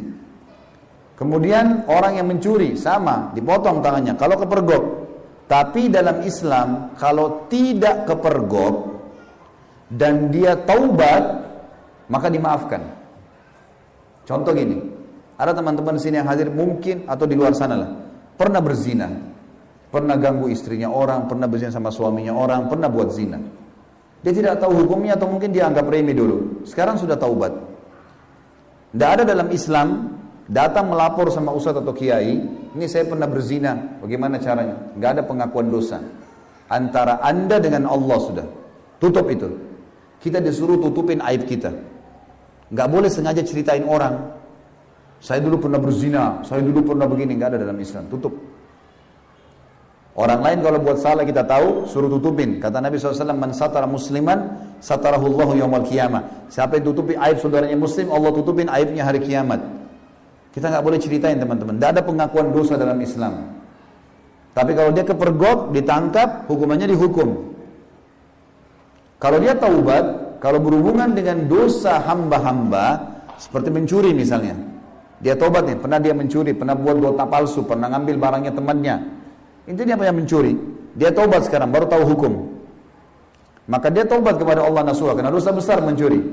Taubat, janji tinggalkan dosa itu, tidak ulangi lagi mencuri, sesali, janji sama Allah tidak mengulanginya. Yang keempat, sibukkan dirinya dengan amal soleh. Tapi kalau dosa ini berhubungan dengan makhluk, mencuri misalnya ada barangnya orang, harus dikembalikan. Nggak boleh enggak. Kalau zina, antara kita sama Allah, taubat nasuha dimaafkan. Tapi ingat teman-teman, jangan ulangi. Karena pengulangan dosa ini berarti kembali lagi ancaman-ancaman tadi. Hidup sumpek, sesat, ada syaitan yang mendampinginya, susah khusyuk. Sedikit saja kita mau sholat digoda sama syaitan, tidak bisa kita konsentrasi. Tapi makin bersih dari dosa, makin bersih, makin enak kita ibadah. Bersedikit baru niat mau bangun malam, terbangun tengah malam. Baca Quran tersentuh. Hadir majelis ilmu berubah menjadi orang lebih baik. Jadi karena dosanya sudah makin tipis. Saya kasih begini timbangannya teman-teman. Kalau tangan kiri saya ini misalnya dianggap timbangan dosa, tangan kanan saya ini timbangan amal soleh ya. Kalau amal solehnya teman-teman sekalian masih berimbang sama dosanya, maka tidak akan pernah bisa khusyuk. Mustahil. Kenapa? Ada dosa yang ganjal. Apalagi kalau dosanya lebih banyak. Tiap hari buat dosa, sholat iya, tapi masih bohong. Sholat iya, tapi masih zina, masih mabuk. Maka dosanya lebih banyak dari pahalanya. Ini lebih susah lagi, tambah nggak bisa khusyuk. Teman-teman coba lihat ya, kalau dosa ini ditahan, bertobat sama Allah, dikunci kerannya, tutup pintunya. Lalu amal soleh dikerjakan, yang sudah rutin, 5 waktu sholat, baca Al-Quran berapa ayat setiap hari, zikir pagi sore, hadir majelis ilmu, jagalah sholat. Ini rate-nya kan naik nih, karena kita beribadah. Dosa ditahan, karena kita nggak buat. Nanti ini akan datangkan kekhusyuan teman-teman. Tiba-tiba kita jadi tersentuh, jadi ingat akhirat, ingat dosa-dosa kita dulu. Tiba-tiba kita jadi mau berbakti sama orang tua kita yang sudah lama kita nggak hubungin. Ini nanti naik terus rate-nya nih. Dan ini teman-teman, amal soleh yang kita kerjakan akan menghabiskan dosa kecil itu. Akan dimaafkan dosa kecilnya. Akan dimaafkan dosa-dosa kecilnya. Maka ini penting untuk dijaga. Dosa ini teman-teman, kalau saya bahasakan jiwa kita ini seperti ruangan. Jadi seperti ruangan ini, kalau tembok kita jebol, ada tembok yang jebol, lubang. Ada dari situ angin masuk, nyamuk masuk, serangga bisa masuk.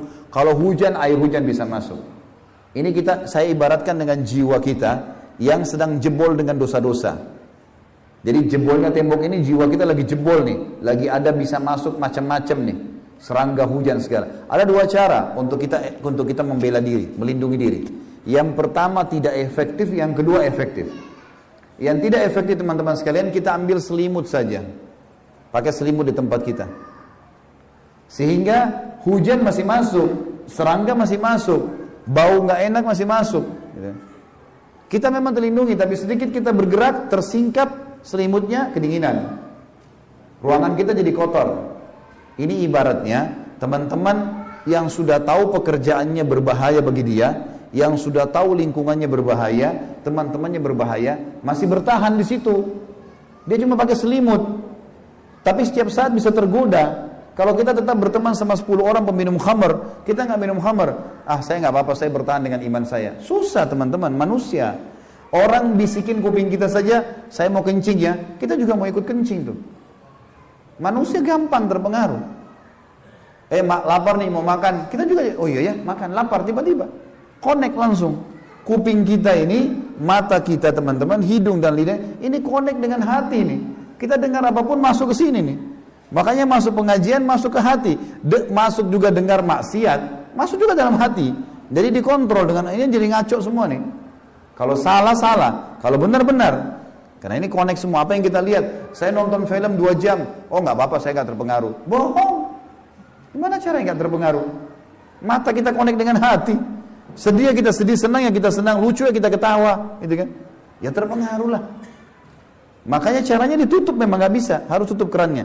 Cara yang kedua efektif, beli semen, beli batu bata, tutup tuh tembok, cat, biar nggak pakai selimut, aman. Faham maksudnya? Jadi di sini teman-teman sekalian, berhentikan tuh pintu maksiat tuh. Udah, putus hubungan, apapun resikonya. Nggak, saya nggak mau lagi buat itu. Pokoknya saya nggak mau. Nanti kita fokus dengan ibadah. Teman-teman mungkin bilang, kalau saya berhenti tempat kerja saya nggak tahu mau kerja apa Ustaz. Subhanallah. Pernah kemarin di Jakarta ada satu teman datang pengajian saya, kerja di bank konvensional. Maaf teman-teman kalau ada kerja di situ. Mudah-mudahan Allah bisa nangkap pelajaran lah.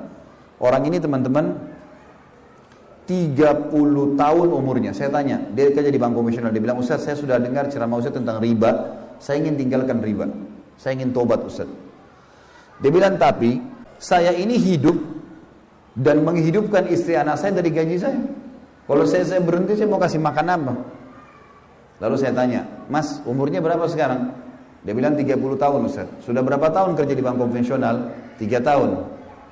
Baik, saya mau bahas ya Mas, umur Mas 27 tahun ke belakang. Mau?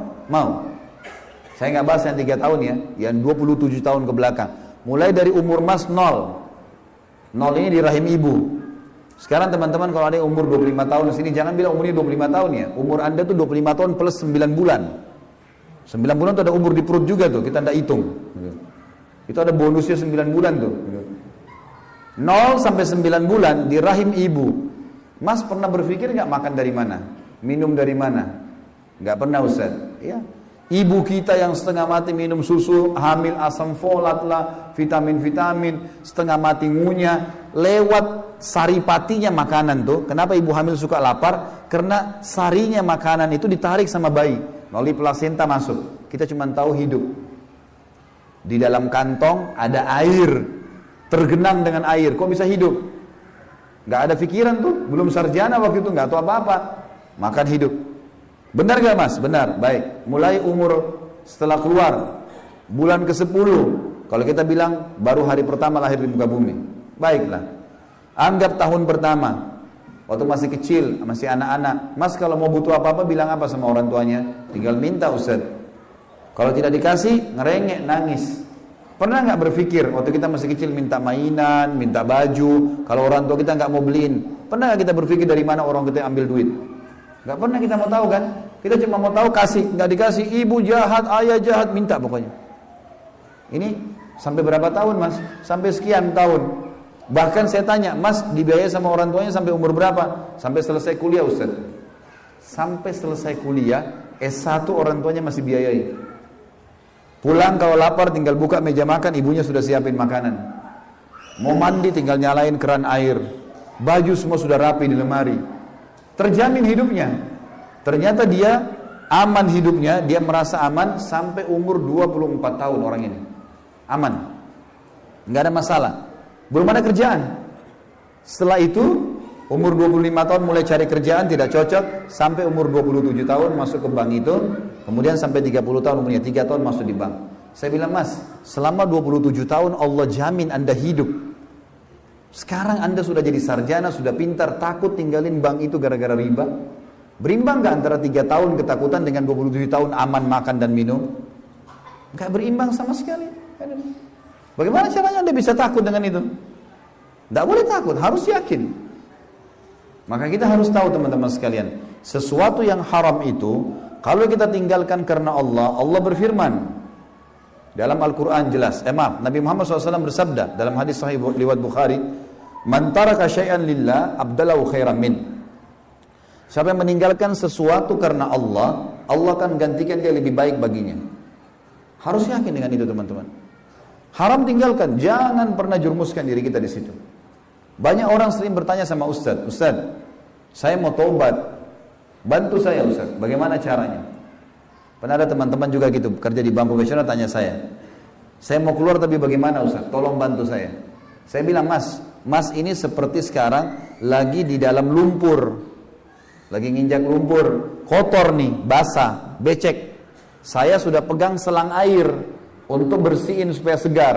Semua ustadz itu punya selang air, istilahnya gitu ya, tanda kutip, ini cuma istilah supaya mudah difahami. Kalau Anda minta saya bersihkan Anda, bantu untuk taubat, tapi Anda masih dalam lumpur itu, maka air saya akan membuat jadi masalah lebih besar. Ya, kalau teman-teman tanya kepada ustadz-ustadz hukumnya riba gimana? Haram. Itu makin berat tuh. Karena sudah tahu hukum. Sama saya siramin air di becek itu, makin basah, makin susah keluar. Ya. Sekarang kalau Mas mau, keluar dulu dari lumpur itu ke jalan raya sini, saya siramin, bersih tuh, memang basah, tapi bisa lari kencang tuh. Aman. Keluar dulu. Allah berfirman dalam Al-Quran, teman-teman, baik-baik renungi ayat ini. A'udzubillahi minasyaitonirrajim. Innallaha la yughayyiru ma biqaumin hatta yughayyiru ma bi anfusihim. Allah tidak akan mengubah nasib satu kaum sampai mereka mengubah dirinya sendiri dulu. Teman-teman, kalau terus saja kerja di satu tempat haram, saya nggak tahu mau makan apa, ya sudah sama saja nggak mau keluar, gitu kan? Nggak mau mengubah nasibnya, maka dia begitu terus keadaannya. Keluar dulu. Baru ikhtiar, baru Allah kasih jalan keluar. Semut di lubangnya teman-teman, ribuan jutaan semut hidup Allah kasih rezeki. Ikan di lautan, burung-burung yang berterbangan, banyak makhluk Allah selain kita dikasih makanan dan minuman. Lalu kenapa kita menganggap kita nggak bisa dikasih hidup sama Allah? Hidup teman-teman sekalian, dan tidak mungkin tidak sampai kepada kita kalau sudah jadi rezeki kita. Harus difahamin masalah ini. Orang kalau taubat Allah maafkan. Allah berfirman tentang pencuri misalnya ya. Dalam disebutkan dalam Al-Quran surah Al-Ma'idah surah nomor 5 ayat 38 sampai 39. Al-Ma'idah surah nomor 5 ayat 38 sampai 39. A'udzubillahi minasyaitonirrajim. Was-sariqu was-sariqatu faqta'u aydiyahuma jazaa'an bima kasaba nakalan minallah wallahu azizun hakim. Laki-laki yang mencuri dan perempuan yang mencuri, kalau kepergok mencuri, potonglah tangan keduanya. Pemerintah yang potong, bukan individu, bukan suku, bukan keluarga. Pemerintah setempat, potonglah tangan keduanya sebagai pembalasan bagi apa yang mereka kerjakan dan sebagai siksaan dari Allah, dan Allah Maha Perkasa lagi Maha Bijaksana. Lalu Allah sebutkan di ayat 39-nya, lihat kebijaksanaan dari Allah. Faman taba mim ba'di zulmihi wa aslaha fa innallaha yatubu alaih innallaha ghafurur rahim. Barang siapa yang bertaubat di antara pencuri-pencuri itu sesudah mereka melakukan kejahatannya dan memperbaiki dirinya, sesungguhnya Allah menerima taubatnya, karena sesungguhnya Allah Maha Pengampun lagi Maha Penyayang. Artinya kalau taubat Allah maafkan. Yang penting mau taubat. Itu intinya, gitu kan? Dalam surah Al-An'am surah nomor 6 ayat 54 Allah juga berfirman, A'udzubillahi minasyaitonirrajim, wa idza ja'akal ladzina yu'minuna biayatina faqul salamun 'alaikum kataba rabbukum 'ala nafsir rahmah annahu man 'amila minkum su'an bijahalatin thumma taba min ba'dihi wa aslaha fa annahu ghafurur rahim. Allah berfirman, apabila orang-orang yang beriman kepada ayat-ayat kami datang kepadamu hai Muhammad, maka katakanlah kepada mereka, salamun alaikum, keselamatan buat kalian. Karena sudah hadir di pengajian, mau dengar ayat-ayat Allah, keselamatan buat kalian. Tuhan kalian telah menetapkan atas dirinya kasih sayang, yaitu bahwasanya barang siapa yang berbuat kejahatan di antara kalian karena kejahilan, dia tidak tahu, dia lalai, kemudian ia bertaubat, setelah mengerjakannya dan mengadakan perbaikan, dia mau beramal soleh, sesungguhnya Allah Maha Pengampun lagi Maha Penyayang. Juga dalam surah Al-Furqan, dalil-dalil yang Allah suruh kita taubat, taubatlah, taubatlah, Allah terima. Yang penting mau taubat. Surah Al-Furqan surah nomor 25 ayat 71. A'udzubillahi minasyaitonirrajim. Wa man taba wa amila salihan fa innahu yatubu ila Allahi mataba. Dan orang-orang yang bertaubat dan mengerjakan amal saleh, maka sesungguhnya dia bertaubat kepada Allah dengan taubat yang sebenar-benarnya. Kemudian dalam surah yang lain, surah An-Nisa, surah nomor 4 ayat 17. Maaf ini agak banyak ayat saya bacakan, karena memang kita mau tahu ternyata Allah Subhanahu wa taala memang mau memaafkan kita asal mau taubat gitu. A'udzubillahi minasyaitonirrajim. An-Nisa ayat 17. Innamat taubatu 'alallahi lilladzina ya'maluna as-su'a bijahalatin tsumma yatubuna min qaribin fa ulaika yatubu 'alaihim wa kana Allahu 'aliman hakima. Sesungguhnya taubat di sisi Allah hanyalah taubat bagi orang-orang yang mengerjakan kejahatan lantaran kejahilan. Kata ulama tafsir, jahil artinya berbuat maksiat karena tidak tahu, atau orang itu durhaka kepada Allah dengan sengaja atau tidak sengaja, atau orang itu melakukan kejahatan karena kurang kesadaran, lantaran sangat marah atau karena dorongan hawa nafsu. Semua masuk di sini. Kata Allah, yang kemudian mereka bertaubat dengan segera, maka mereka itulah yang diterima taubatnya, dan Allah Maha mengetahui lagi Maha bijaksana. Kemudian juga teman-teman sekalian, dalam hadis, dalam ayat Al-Quran surah Al-Ahzab, surah nomor 33 ayat 73, tentang orang-orang munafik, orang-orang musyrik, orang-orang kafir, sudah berbuat dosa-dosa besar, macam-macam kesalahan mereka, tapi mereka taubat, Allah masih menerima taubatnya. Allah berfirman, liyu'adziballahu al-munafiqina wal-munafiqati wal-musyrikina wal-musyrikat wa yatuballahu 'alal mu'minina wal-mu'minat wa kana Allahu ghafurur rahima. Sehingga Allah mengazab orang-orang munafik laki-laki dan perempuan, dan orang-orang musyrik laki-laki dan perempuan, dan Allah menerima taubat kalau ada di antara mereka yang mau taubat, orang-orang mukmin laki-laki dan mukmin perempuan, dan Allah Maha Pengampun lagi Maha Penyayang. Di dalam hadis Nabi Muhammad SAW riwayat Imam Muslim berbunyi, hai sekalian manusia, bertaubatlah kalian kepada Allah, sesungguhnya aku bertobat dalam sehari 100 kali.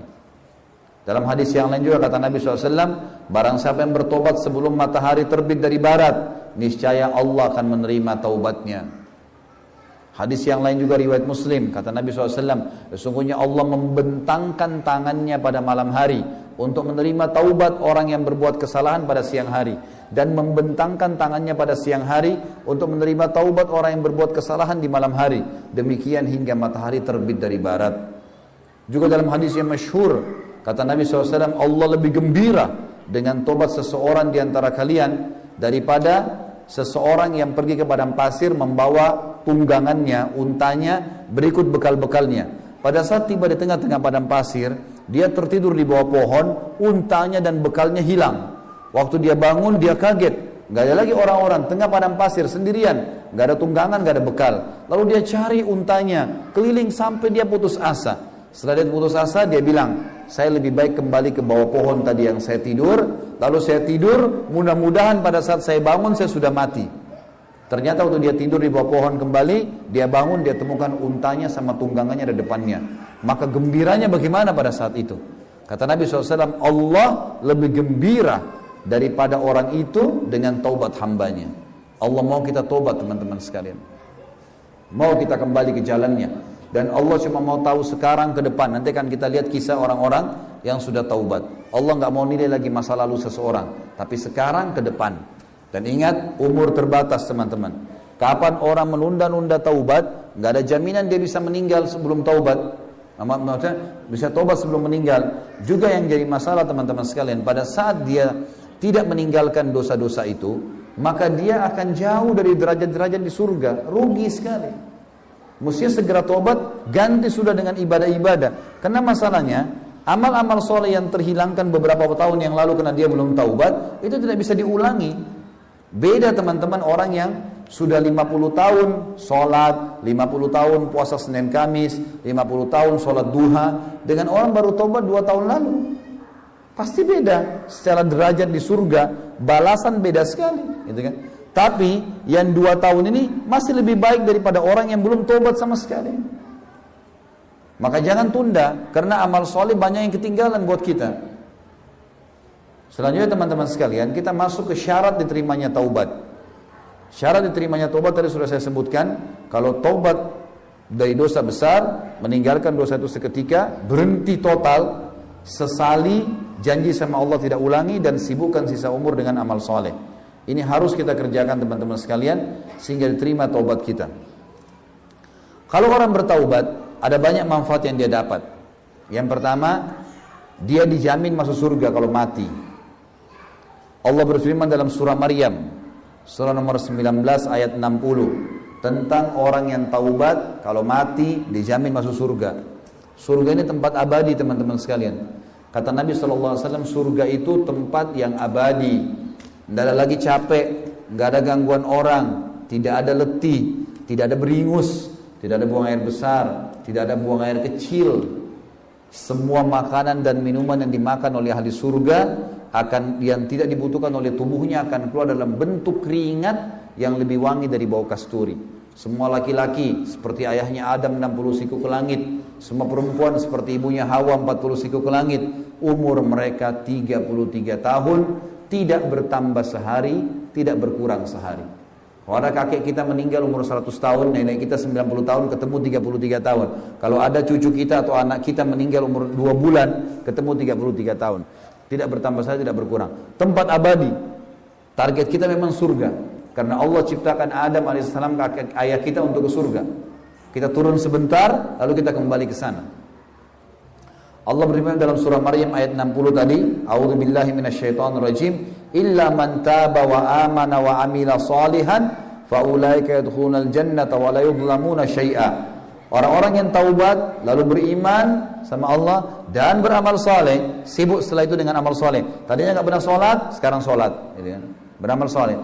Maka mereka itu akan masuk surga dan tidak dianiaya sedikit pun. Jelas jaminan akan masuk ke dalam surga. Kemudian teman-teman sekalian dalam surah At-Tahrim, surah nomor 66 ayat 8, Allah juga berfirman, A'udzubillahi minasyaitonirrajim, ya ayyuhalladzina amanu tubu ilallahi taubatan nasuha, asa rabbukum an yukaffira ankum sayiatikum wa yudkhilakum jannatin tajri min tahtihal anharu tajri min tahtihal anharu yawma la yukhzillahu an-nabiyya walladzina amanu ma'ah nuruhum yas'a baina aydihim wa bi aymanihim yaquluna rabbana atmim alaina nurana waghfir lana innaka ala kulli syai'in qadir. Hai orang-orang yang beriman, bertaubatlah kalian segera dengan taubat nasuha kepada Allah, taubat semurni-murninya. Maka mudah-mudahan Tuhan kalian akan menutupi dan memaafkan kesalahan-kesalahan kalian dan memasukkan kalian ke dalam surga yang mengalir di bawahnya sungai-sungai. Pada hari ketika Allah tidak akan menghinakan Nabi dan orang-orang beriman yang bersama dengan dia. Sedangkan cahaya mereka pada hari kiamat memancar di hadapan mereka, di sisi kanan mereka, sambil mereka mengatakan, Ya Rabb kami, sempurnakanlah bagi kami cahaya kami, dan ampunilah kami, sesungguhnya Engkau zat yang maha kuasa atas segala sesuatu. Jadi jaminan surga maksudnya. Yang kedua, orang taubat teman-teman, dosa-dosanya diganti menjadi pahala. Kalau kita pernah berbuat dosa, kemudian kita taubat nasuha, dosa-dosa yang pernah kita lakukan dari zina, dari khamar, dari apa saja diganti menjadi pahala oleh Allah asal taubat nasuha. Allah berfirman dalam surah Al-Furqan tentang masalah itu, surah nomor 25 ayat 70, A'udzubillahi minasyaitonirrajim, illa man taba wa amana wa amila amalan salihah fa ulaika yubaddilullahu sayyi'atihim hasanat wa kana Allahu ghafurur rahima. Kecuali orang-orang yang taubat, beriman dan mengerjakan amal soleh, maka kejahatan mereka diganti oleh Allah menjadi kebajikan, dan Allah maha pengampun lagi maha penyayang. Surah Asy-Syura, surah nomor 42 ayat 25. Lihat bertubi-tubi Allah ingatkan kepada kita, diganti dosa kita menjadi pahala, menjadi tambahan aset di timbangan amal kita. Asy-Syura surah nomor 42 ayat 25 berbunyi, A'udzubillahi minasyaitonir rajim, wa huwal ladzi yaqbalu at-taubata 'an ibadihi wa ya'fu 'anis sayyiati wa ya'lamu ma taf'alun. Dan dialah yang menerima taubat hamba-hambanya dan memaafkan kesalahan-kesalahan dan mengetahui apa yang kalian lakukan. Yang ketiga teman-teman, dijanjikan bagi orang yang taubat keberuntungan dan kebahagiaan di dunia. Surah An-Nur, surah nomor 24 ayat 31 berbicara masalah itu. A'udzubillahi minasyaitonirrajim. Wa qul lil mu'minati yaghdudna min absarihinna wa yahfadna furujahunna wa la yubdina zinatahunna illa ma dhahara minha wal yadribna bi khumurihinna ala juyubihin wa la yubdina zinatahunna illa ma dhahara illa li bu'ulatihinna aw abaihinna aw abai bu'ulatihinna aw abnaihinna aw abnai bu'ulatihinna aw ikhwanihinna aw bani ikhwanihinna aw bani akhawatihinna aw nisaihinna aw ma malakat aymanuhunna aw ittabi'ina ghairu ulil urbati minar rijal awit tiflil ladzina lam yadhharu ala auratin nisa wa la yadribna bi arjulihinna liyu'lama ma yukhfina min zinatihinna wa tubu ila Allahi jami'an ayyuhal mu'minuna la'allakum tuflihun. Katakanlah kepada wanita-wanita yang sudah beriman, setelah mereka tahu mana halal haramnya Allah, hendaklah mereka menahan pandangan dan kemaluan mereka dari yang haram, dan janganlah mereka menampakkan perhiasan mereka kecuali yang biasa nampak darinya saja, dan hendaklah mereka menutupkan kain kudung ke dadanya. Jadi wajah sama telapak tangan yang maksimal bisa terlihat secara umum. Dan hendaklah mereka meletakkan kain yang jatuh sampai menutupi dada-dada mereka.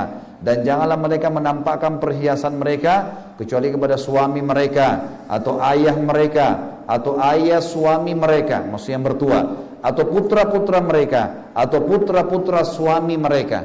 Pada perempuan nikah sama duda, punya anak, maka itu jadi mahramnya. Atau saudara-saudara laki-laki mereka, saudara mereka, atau putra-putra saudara laki-laki mereka, maksudnya keponakan, atau putra-putra saudara perempuan mereka, ponakan dari saudara laki-laki atau saudara perempuan, atau wanita-wanita Islam sesama dengan wanita boleh memperlihatkan, atau budak-budak yang mereka miliki, atau pelayan-pelayan laki-laki yang tidak mempunyai keinginan terhadap wanita. Jadi misalnya ada seseorang yang sudah sangat tua, laki-laki 80-90 tahun, kerja kebun, bersihin kebun, dia sudah tidak ada keinginan untuk menikah. Maka untuk laki-laki seperti ini dianggap oleh Allah tidak mengapa terlihat sebagian. Yang boleh dilihat oleh mahram itu kan leher ke atas, siku ke bawah, lutut ke bawah. Tapi bagi laki-laki yang sudah sangat tua di sini, atau anak-anak yang belum mengerti tentang aurat wanita, di bawah 3 tahun, 5 tahun, 10, sebelum balik ya, tapi biasanya di bawah 7 tahun kata ulama. Dan janganlah mereka memukulkan kaki mereka agar diketahui perhiasan yang mereka sembunyikan. Maksudnya zaman dulu perempuan-perempuan itu suka taruh gelang di kakinya. Jadi kalau mereka jalan berbunyi gelang itu, maka laki-laki jadi pandang gitu. Dikatakan, dan bertaubatlah kalian semua kepada Allah agar kalian menjadi orang-orang yang beruntung. Artinya kalau taubat beruntung, kata ulama, beruntung di dunia. Akan kalau buka usaha diuntungkan, kalau menikah akan bahagia, kalau apa saja berteman akan setia, semua akan terbuka, itu makna beruntung. Di akhirat timbangan amalnya akan menang yang amal baiknya, masuk surga akan dapat tempat yang baik dan seterusnya, semua akan didapatkan. Juga dalam surah Al-Qasas, surah nomor 28 ayat 67 Allah berfirman, A'udzubillahi minasyaitonirrajim, fa amma man taba wa amana wa amila salihan fa asa an yakuna minal muflihin. Siapapun di antara orang-orang yang taubat lalu beriman dan beramal saleh, maka mereka termasuk orang-orang yang akan beruntung. Yang keempat teman-teman, dijamin keimanan dan pahala besar bagi mereka. Allah berfirman tentang masalah itu dalam surah An-Nisa, surah nomor 4 ayat 146. Illal ladzina tabu wa aslahu wa i'tasamu billahi wa akhlasu dinahum lillahi faulaika mahal mu'minin wa sawfa yu'tillahu mu'min ajran 'azima. Kecuali orang-orang yang taubat dari dosa-dosa mereka lalu mereka perbaiki dan berpegang teguh pada agama Allah dan ikhlas mengerjakan agama Allah, patuh setelah itu, maka mereka adalah orang-orang yang bersama orang beriman dan kelak mereka akan mendapatkan pahala yang besar. Yang kelima, terbebaskan dari hukuman. Tidak akan ada hukuman datang kepada mereka di akhirat. Selamat asal sudah taubat. Allah Subhanahu wa taala menyebutkan dalam banyak sekali dalil, saya angkatkan satu saja, yaitu firman Allah Subhanahu wa taala di dalam surah At-Taubah ayat 11. At-Taubah ayat 11. Allah SWT berfirman, At-Taubah surah nomor 9 ya. A'udzubillahi minasyaitonirrajim, fa in tabu wa aqamus salata wa atauz zakata fa ikhwanukum fid din wa nufassilul ayati liqaumin ya'lamun. Jika mereka taubat, mendirikan salat dan menunaikan zakat, maka mereka adalah saudara-saudara kalian seagama, maka telah kami jelaskan ayat-ayat kami kepada orang-orang yang beriman. Yang keenam, terhalalkan pendapatan halal bila mereka telah berbuat riba. Jadi misal teman-teman dulu pernah KPR riba, pernah bayar rumah cicilan, pernah bayar motor cicilan, riba, uang riba. Kalau teman-teman dulu belum tahu hukumnya dan sudah terlanjur lunas rumah itu, sudah terlanjur lunas motor itu, atau sementara dicicil pun, sekarang tahu hukumnya, maka yang lalu itu kalau taubat jadi halal. yang lalu jadi halal. Jadi kalau sudah terlanjur dibayar, udah halal tuh. Kalau sementara KPR, kita bisa lunasin, bagus. Kalau tidak, lanjutkan cicilannya, tapi tidak buka pintu riba baru. Yang sudah terlanjur dicicilnya jadi halal buat kita. Allah menyebutkan masalah itu, jadi judulnya terhalalkan pendapatan haram bila riba. Surah Al-Baqarah, surah nomor 2, ayat 275. Ini teman-teman hafal baik-baik surah ini. Surah nomor 275. Setiap orang tanya masalah riba, kembalikan Al-Baqarah 275. Al-Baqarah 275. Allah berfirman, A'udzubillahi minasyaitonirrajim. Alladzina ya'kuluna riba la yakumuna illa kama yakumul ladzi yatakhabbathu asyaitanu minal mas. Dzalika bi annahum qalu innamal bay'u mithlu riba wa ahallallahu al-bay'a wa harrama riba faman ja'ahu mau'izatun min rabbih fantaha falahu ma salafa wa amru ila Allah wa man 'ada fa ulaika ashabun nari hum fiha khalidun. Orang-orang yang memakan riba tidak dapat berdiri melainkan seperti berdirinya orang yang kemasukan syaitan lantaran tekanan penyakit gila. Teman-teman sekalian, ini jangan dianggap remeh ya. Saya selalu nasihatin jemaah saya di Jakarta. Kalau Bapak Ibu sudah tahu riba, berhenti. Kalau sudah tahu tetap ngotot, Allah mengancam dengan penyakit gila nih. Dan subhanallah, kebanyakan mereka yang tetap ngotot dengan riba kalau sudah tahu, pasti hidupnya stres berat. Dalam kondisi mendekati gila atau bahkan jadi gila. Banyak. Ini bahaya sekali. Allah bilang, orang-orang yang tetap ngotot makan riba, sudah tahu hukumnya, tidak dapat berdiri melainkan seperti orang yang kemasukan syaitan lantaran tekanan penyakit gila. Keadaan mereka yang demikian itu karena mereka mengatakan bahwasanya jual beli sama saja dengan riba. Padahal Allah menghalalkan jual beli dan mengharamkan riba. Orang-orang yang telah sampai kepadanya larangan dari Tuhannya, lalu terus berhenti, langsung tidak mau lagi lanjutin riba itu, atau berhenti, maka baginya yang telah diambil dulu. Rumah yang sudah di KPR, ya, kemudian apa yang sudah berjalan dulu, motor segala mobil sudah halal kata Allah. Sebelum datang larangan, asal dia belum tahu waktu itu. Dan urusannya kalau dia bohong kembali kepada Allah. Orang yang kembali mengambil riba setelah datang hukum padanya, maka orang ini adalah penghuni-penghuni neraka dan mereka akan kekal di dalamnya. Baik teman-teman sekalian, manfaat selanjutnya dijamin rezeki. Orang yang taubat akan terbuka rezekinya. Allah berfirman dalam surah Nuh, bagi orang yang belum punya anak, di sini yang hadir sudah lama nikah gak punya anak, bagi orang yang sudah lama kerja gak kaya-kaya, bagi orang yang sudah lama berobat tidak pernah sembuh, dengar baik-baik.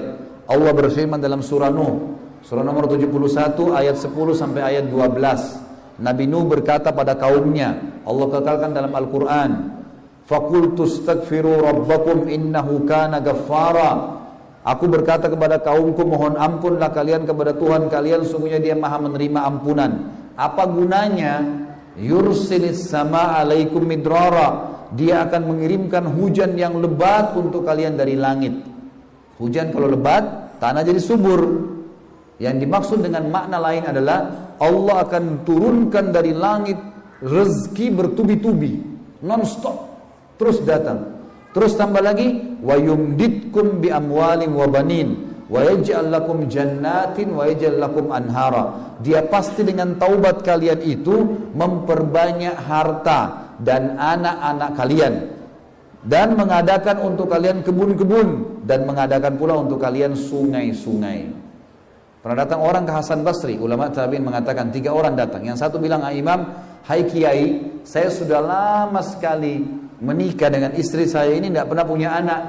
Sudah ikhtiar, sudah ke tabib, sudah ini, tapi belum datang juga anak saya. Apa saran Anda? Kata Hasan Basri, perbanyak istighfar. Perbanyak ya, terus astagfirullah, astagfirullah, non-stop. Jangan berhenti mengucapin kalimat ini. Masuk orang yang kedua, atau orang itu yang pertama sudah pergi, orang kedua masuk. Orang kedua mengatakan, hai Imam, saya udah lama bekerja, banting tulang, tidak pernah kaya seperti orang ini. Ditunjuk orang kaya di kampungnya. Kalau kita di Denpasar ini, itu orang kaya di Denpasar, saya belum bisa kaya seperti dia. Saya sudah ikhtiar, sudah coba usahain usahanya tapi tidak bisa. Apa saran Anda? Kata Hasan Basri, perbanyak istighfar.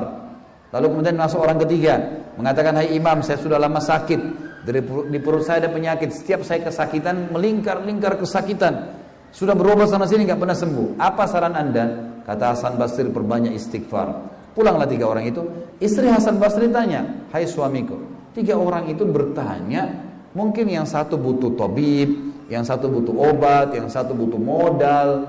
Kenapa Anda cuma suruh istighfar? Kata Hasan Basri, tidakkah kau baca firman Allah tadi yang kita bacain, surah Nuh ayat surah nomor 71 ayat 10 sampai ayat 12. Nuh berkata, beristighfarlah kalian kepada Tuhan kalian, karena Dia Maha menerima taubat hamba-hambanya. Niscaya Dia akan menurunkan hujan yang lebat, rezeki bertubi-tubi, dan memperbanyak harta juga anak-anak kalian, dan melebatkan kebun-kebun kalian, juga memperbanyak sungai-sungai buat kalian, ngalir sungai yang bisa dipakai. Jadi menentukan rezeki teman-teman. Orang yang taubat yang terakhir, yang ke-8 yang dapat adalah jaminan Allah berikan kekuatan. Yang makna lain adalah tidak akan pernah sakit. Orang yang biasa taubat, nasuha, itu para ulama-ulama sampai akhir hidup. Belum pernah ada sejarah teman-teman sekalian orang-orang soleh mati kena penyakit kronis. Selalu matinya mereka dalam keadaan tenang, senyum, ada sakit ringan. Allah menjanjikan orang yang taubat dikasih kekuatan, kemenangan, kesembuhan dari penyakit. Banyak orang tadinya penyakitnya banyak, begitu taubat nasuha, betul-betul beribadah sama Allah jadi sembuh semuanya. Allah berfirman dalam surah Hud, surah nomor 11 ayat 52. A'udzubillahi minasyaitonir rajim. Wa ya qaumi astaghfiru rabbakum thumma tubu ilaihi yursilis sama 'alaikum midraran wa yazidkum quwwatan ila quwwatikum wa la tatawallaw mujrimin. Nabi Hud berkata kepada kaumnya, hai kaumku, mohonlah ampun kepada Tuhan kalian lalu bertaubatlah kepadanya. Niscaya Dia akan menurunkan hujan yang sangat deras untuk kalian, dan Dia akan menambahkan kekuatan di atas kekuatan-kekuatan kalian, kesembuhan di atas kesembuhan-kesembuhan kalian, dan janganlah kalian berpaling dengan berbuat dosa. Ini 8 manfaat orang yang taubat. Kita masuk teman-teman sekalian, kiat mempertahankan taubat. Bagaimana supaya bisa komitmen? Yang pertama teman-teman harus yakin dengan janji-janji Allah. Janji teman-teman, Allah memang menjanjikan orang yang beribadah itu akan dapat kesenangan. Orang yang maksiat akan dapat kesulitan. Emang begitu janjinya Allah SWT. Janji Allah dan ancaman Allah jelas, gitu kan? Jadi kita harus hati-hati teman-teman sekalian. Dalam surah Al-Baqarah, surah nomor 2 ayat 80. Ini ada beberapa ayat saya bacakan, baru kita masuk penutupannya kisah-kisah orang saleh. Baqarah ayat 20 berbunyi, A'udzubillahi minasyaitonirrajim, wa qalu lan tamassana an-naru illa ayyaman ma'duda. Qul fattakhadtum indallahi ahdan fala yukhlifallahu ahda am taquluna Allahi ma la ta'lamun. Dan mereka berkata, kami sekali-kali tidak akan disentuh oleh api neraka. Ahli maksiat biasa dikatakan, jangan zina saudaraku, berhenti mencuri, berhenti khamar, berhenti gini. Nggak apa-apa, saya tidak akan masuk neraka kok. Kalaupun kami masuk neraka, hanya masuk beberapa hari saja, kata dia. Kata Allah apa? Sudahkah kalian menerima janji dari Allah sehingga Allah tidak akan memungkiri janjinya? Atau kalian mengatakan terhadap Allah apa yang kalian tidak ketahui? Maksudnya pasti akan datang hukuman Allah subhanahu wa ta'ala. Tidak boleh tidak. Yang kedua teman-teman, supaya kita tahu taubat itu harus dipertahankan, jangan ulangi. Sadarlah kalau mati akan datang. Ada jaminan teman-teman kita masih bisa hidup nanti malam, besok pagi. Kata ulama, yang kita milikin hanya detik ini saja. Saya dan teman-teman sekalian, hak kita sekarang, umur kita adalah yang sekarang kita bisa nafas nih, yang sekarang kita bisa bicara, yang sekarang kita bisa dengar. Semenit kemudian, 2 menit kemudian bukan hak kita, kita nggak tahu, bisa mati tiba-tiba. Ada jaminan Anda masih bisa hidup? Berapa banyak orang sebelum kita teman-teman kuat, kekar, sehat, tapi mati. Ahli bela diri, Bruce Lee terkenal dengan bela dirinya, mati nggak? Mati semua. Mati semua, tidak ada yang tidak mati. Nah kalau sudah mati terputus, nyesal pada saat itu. Kalau mati datang teman-teman tidak lihat lagi. Antum ada di Denpasar, di Jakarta, di Saudi, di Amerika, lagi maksiat, lagi amal saleh. Pokoknya sudah saatnya mati-mati. Dan kalau mati ini terputus semua nih. Allah berfirman dalam surah An-Nisa, surah nomor 4 ayat 78. A'udzubillahi minasyaitonirrajim. Aina ma takunu yudrikkumul mautu walau kuntum fi burujim musyayyadah. Dimanapun kalian berada, maka pasti mati akan menjemput kalian, walaupun kalian berada di dalam benteng yang tinggi lagi kokoh. Sampai situ bahasan kita. Ayatnya masih berlanjut, sampai itu saja bahasan kita. Jadi mati pasti akan datang. Kata Nabi Muhammad SAW teman-teman sekalian dalam hadis riwayat Tirmidzi, bergegaslah dalam mengerjakan kebajikan. Apakah kalian menunggu kefakiran yang membuat kalian lupa? Ada orang karena miskinnya sampai nggak ada waktu untuk sholat udah. Apa kalian tunggu kefakiran yang begitu kemudian baru mau sadar? Atau kalian tunggu kekayaan yang membuat kalian sombong karena kayahnya meeting miliaran tinggalin sholat? Atau penyakit yang mematikan, tiba-tiba stroke, tiba-tiba mematikan, atau kematian yang memutuskan, atau kematian yang tiba-tiba datang, atau dajjal yang gaib tertunggu dan dia sebaik-baik orang yang seburuk-buruk orang yang ditunggu, atau hari kiamat yang hari kiamat jauh lebih berat lagi. Apakah kalian mau tunggu semua itu baru mau taubat? Tentu saya tidak, teman-teman sekalian, gitu kan? Jadi kita harus tahu masalah ini. Ingat teman-teman sekalian, jangan pernah terpengaruh dengan penilaian orang. Apapun orang mau bilang, gak usah peduli, ya. Apapun orang bilang, kamu alim ya, diolok-olok, kamu ini ya, kamu itu ya. Ingat judul kita, iya, inilah aku sekarang. Gak ada kata aib. Memang dulu saya begitu, dulu, sekarang sudah enggak. Kita akan masuk teman-teman sekalian. Dan juga yang terakhir, yang kelima, senantiasa berdoa kepada Allah supaya diistiqomahkan. Dan jangan lupa yang kelima ini, berdoa kepada Allah dan membentuk komunitas. Ingat teman-teman, mulai sekarang bangun komunitas. Kita kalau jalan berdua atau bertiga dengan teman-teman orang soleh, lebih percaya diri dibandingkan jalan sendiri. Jadi harus punya komunitas. Pernah ada teman-teman mahasiswa tanya saya, Ustaz, kami ini kos. Di kos-kos itu, di sebelahnya banyak orang-orang yang berbuat maksiat. Setiap malam berzina, setiap malam mabuk. Saya dengar orang berzina, tahu orang mabuk. Gimana caranya? Saya bilang, ada teman-teman di kampus nggak yang sama dengan antum ini? Maksudnya sudah mulai ngerti, sudah mulai ikut pengajian? Ada. Baik, kumpul, buat komunitas, sewa tempat, tinggal sama-sama. Jadi kalau azan sama-sama ke masjid, saling mengingatkan, bentuk komunitas. Karena kita kalau ada komunitas, teman-teman sekalian, kita akan lebih percaya diri. Satu orang pakai jilbab jalan dengan 10 orang pakai jilbab, beda. Yang 10 orang pasti lebih percaya diri jalan, kan gitu. Jadi harus bentuk komunitas ini. Sekarang kita tutup teman-teman dengan kisah-kisah orang yang sudah taubat. Di kalangan nabi-nabi ada Nabi Zannun namanya ya. Nabi Zannun, Nabi Yunus ya. Ini penutupan bahasan kita. Kita lihat kisah orang-orang yang sudah taubat. Nabi Zannun teman-teman, di alam nabi ini, di alam utusan-utusan Allah, ini penutupan bahasan kita ya, beberapa kisah orang soleh. Yang pertama, kalangan nabi-nabi. Nabi ini yang disebut dalam Al-Quran Zannun. Zannun ini nabi yang pernah berbuat kesalahan, Nabi Yunus.